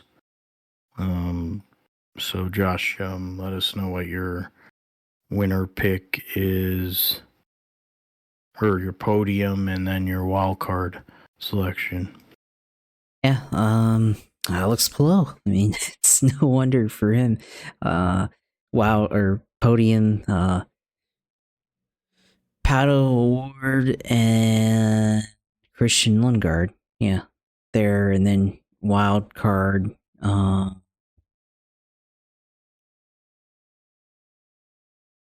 Guess Connor Daly is a wild card on ovals, or not ovals. I mean, no, he's not a wild card on ovals, but he is a wild card on road courses. So yeah, we'll go with him. All right, yeah, and I'll go and swap them around. I'll say Pato Award gets his first win of 2025. Then Palou second, and third, I think will involve, the Palou, and I'm trying to think who's standings. McLaughlin, Colnerda, Lucas. Yeah, so I'm gonna go with I'll go with Rosenquist.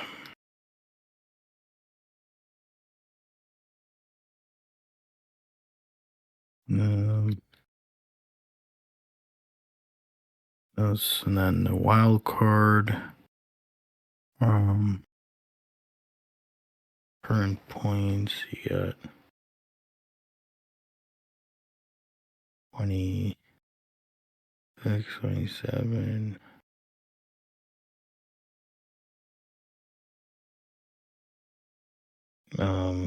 So my wild card will be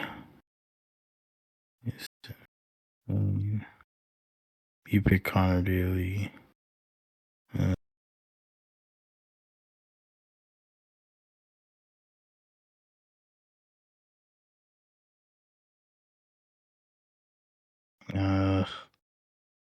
I will choose this 14.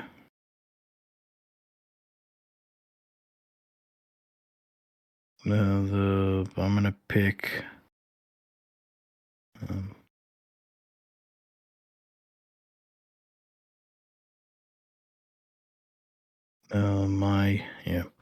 I'll go with Ericsson because he'll be pissed about getting DQ'd. So yeah, and he's good at street courses. So all right, so now we'll go to NASCAR triple header at Nashville. Trucks are up first. Truck series. And Phil will go with Corey Heim. Because same as with Alex Palou. And then wild card in the truck series. is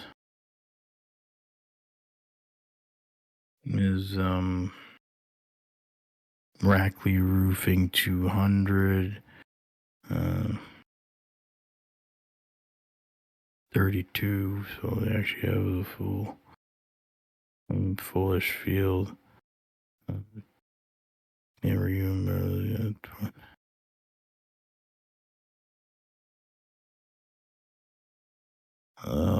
The win Coreyheim to win, and then trying to get the point standings of all the drivers. That's 21, 23 drivers. So you got 12 there. So and I'll go, and instead of picking Raja, even though he's eligible, I'm going to go with Andres Perez de Lara as my choice for and Andres Perez de Lara wild card.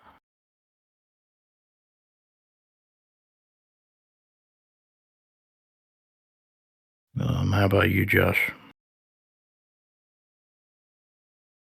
Yeah, I think I'll go with no, you already picked Corey Day, so or not Corey Day, but I'll go with Lane Riggs win this weekend. So I'll pick Lane Riggs and wild card. Go with we'll just go with Corey Day here, the 7 truck. Okay, so then the Xfinity series, we'll race this weekend in the Tennessee Lottery 250. 2 cars will miss the show. You have 40 for 38. Josh, you get first dibs on this. Yeah, for me, I guess. I'll pick. I'll pick Justin Allgaier to win here. So got him there. And then wild card. I don't know. It's a little harder. Wild card. Josh Williams, I guess, to see if he can keep the momentum up from last week. So, yeah. Interest solid enough picks there. Of course, Justin Allgaier, you never can go wrong with him. Me, I'm gonna pick Sam Mayer to win. He's been up there for a good amount of the year, so I think he's due. And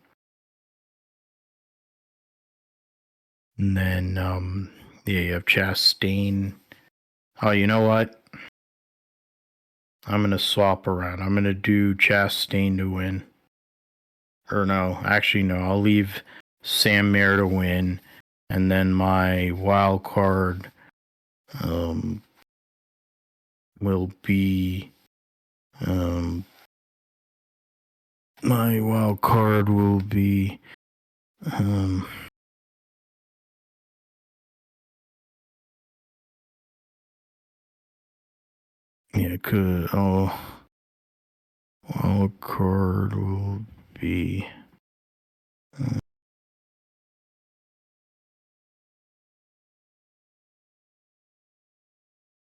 no wild card. Why not? I'll just pick Jeffrey Earnhardt.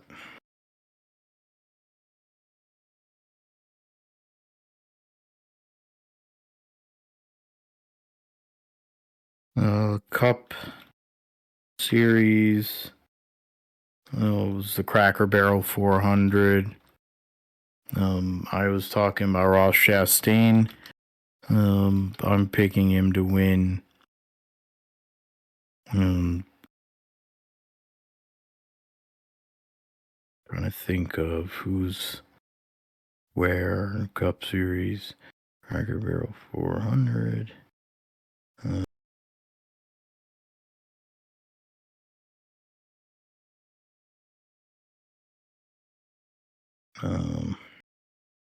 Cup Series, the Cracker Barrel 400.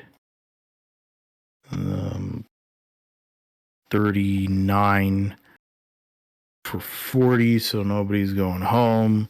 You have the number 67 Corey Haim this weekend for 2311.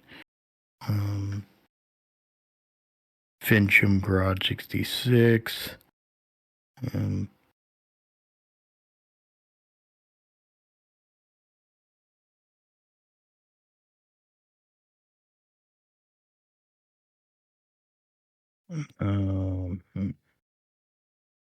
So Ross Chastain said to win, and then my wild card based points.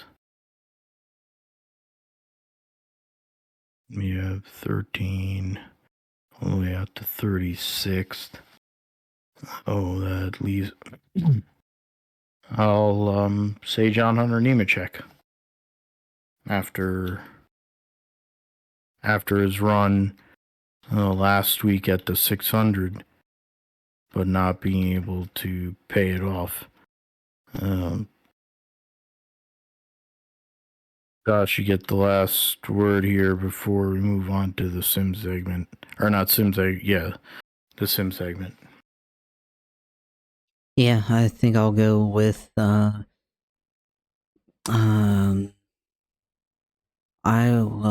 guess trying to think who would be able to go with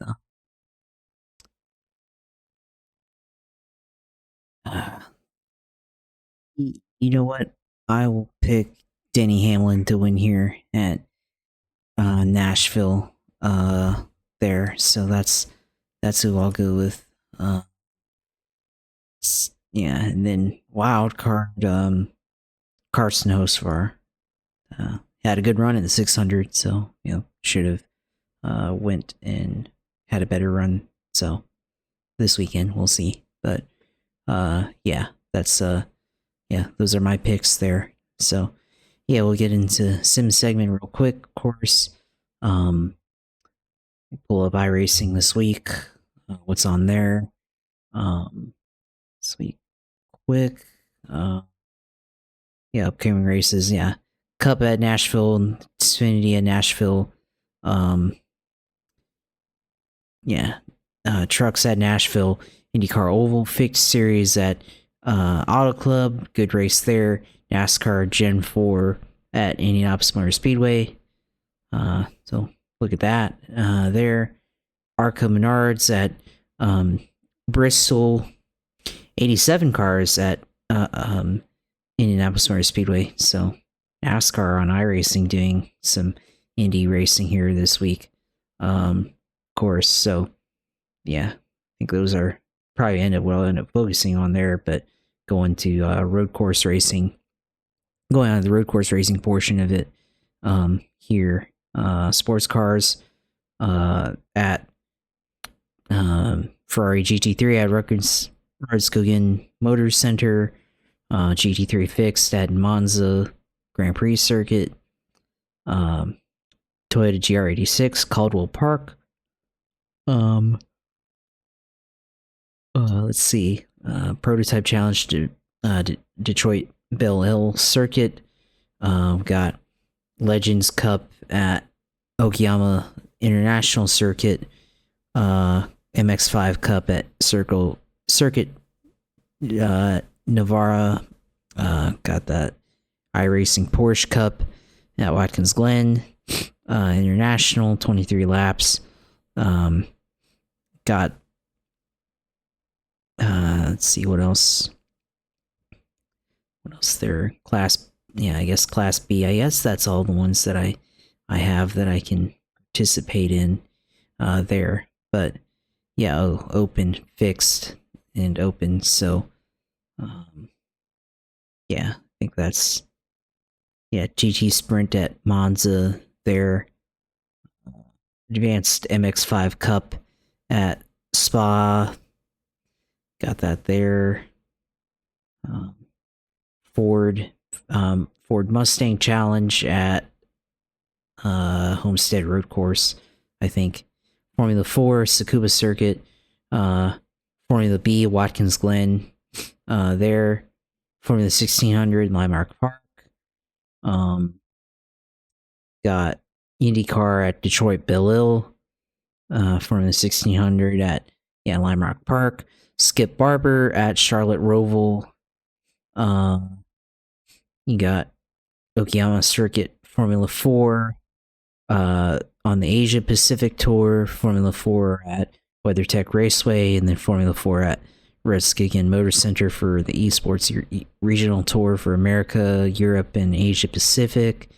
Got, let's see what else. Formula A at Formula A at Circuit Barcelona, Catalunya. So the Formula 1 circuit there. I guess what else got? If we're going to go into dirt racing, dirt cars at Lanier, micro non-wing sprint car at Lima Land, dirt car pro late model Port Royal, dirt car 358 modifieds at Knoxville.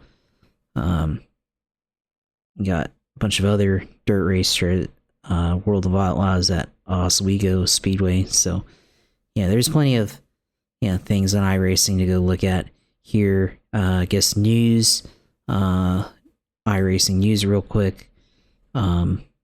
Special event 4 hours at Thruxton this week. This week in iRacing, 4 hours Thruxton. iRacing IndyCars at the iRacing IndyCar Series at Detroit Grand Prix Belle Isle Grand Prix Tour at the historic, Circuit de Barcelona, Catalunya. Got that there. Prodigy Racing Cup at Laguna Seca. Let's see if there are any updates. No updates. It's interesting here. A community event. Yes to Motorsport Great Lakes 100 there. So off-road racing on May 29th. 100 minutes of multi-class iRacing action at Bark River with Pro 4, Pro 2 Subaru Beetle Light. Interesting there. I've never really done off-road racing with iRacing, but maybe that might be a thing to look at this weekend. I already talked about the iRacing development log last week. So that's basically it for iRacing this week. Good luck to you, Phil, on your Enduro tomorrow, and we'll see how that goes for you. Definitely keep us posted on that for your side on that. But as always, Twitch TV at iRacing at UC2. My JP Helpline Twitter, and then our Groupster Podcast YouTube page. Subscribe there. So of course, glad to have gone the Indianapolis 500 and see the town or city of Indianapolis, and do all that, and see the Weenie 500 and all that stuff. So great time over there, celebrating greatest race in the world, of course, and then back into it later this week with more racing. So of course, glad to be able to have done that, and hopefully be able to someday return to that one. We'll see how that goes. Looking to do that myself one day. And of course, same on your end in terms of your exploits on iRacing. I figure the 87s are calling your name, so looking forward to that. You can find the Gripster Podcast YouTube page, of course, with the video feed. Josh handles that. GSP 1428 is the audio feed. That's a personal YouTube page there. Twitter PG Matthew 28, Instagram Blue Sky PGM GSP 28. Of course, you can find the Gripster Podcast on Podbean and also philipgmatthew.com. Just renewed that. I'm getting some marketing, whatever. So, with that, that is it for the Greatest Day in Motorsports episode. Next week, we will review NASCAR at Nashville, IndyCar at Detroit, the Spanish Grand Prix, and everything else going on in the world of motorsports and sports we'll talk about here on the Gripster Podcast. So for Josh, I'm Phil. Thanks for listening. Thanks for supporting. And we'll see you next time.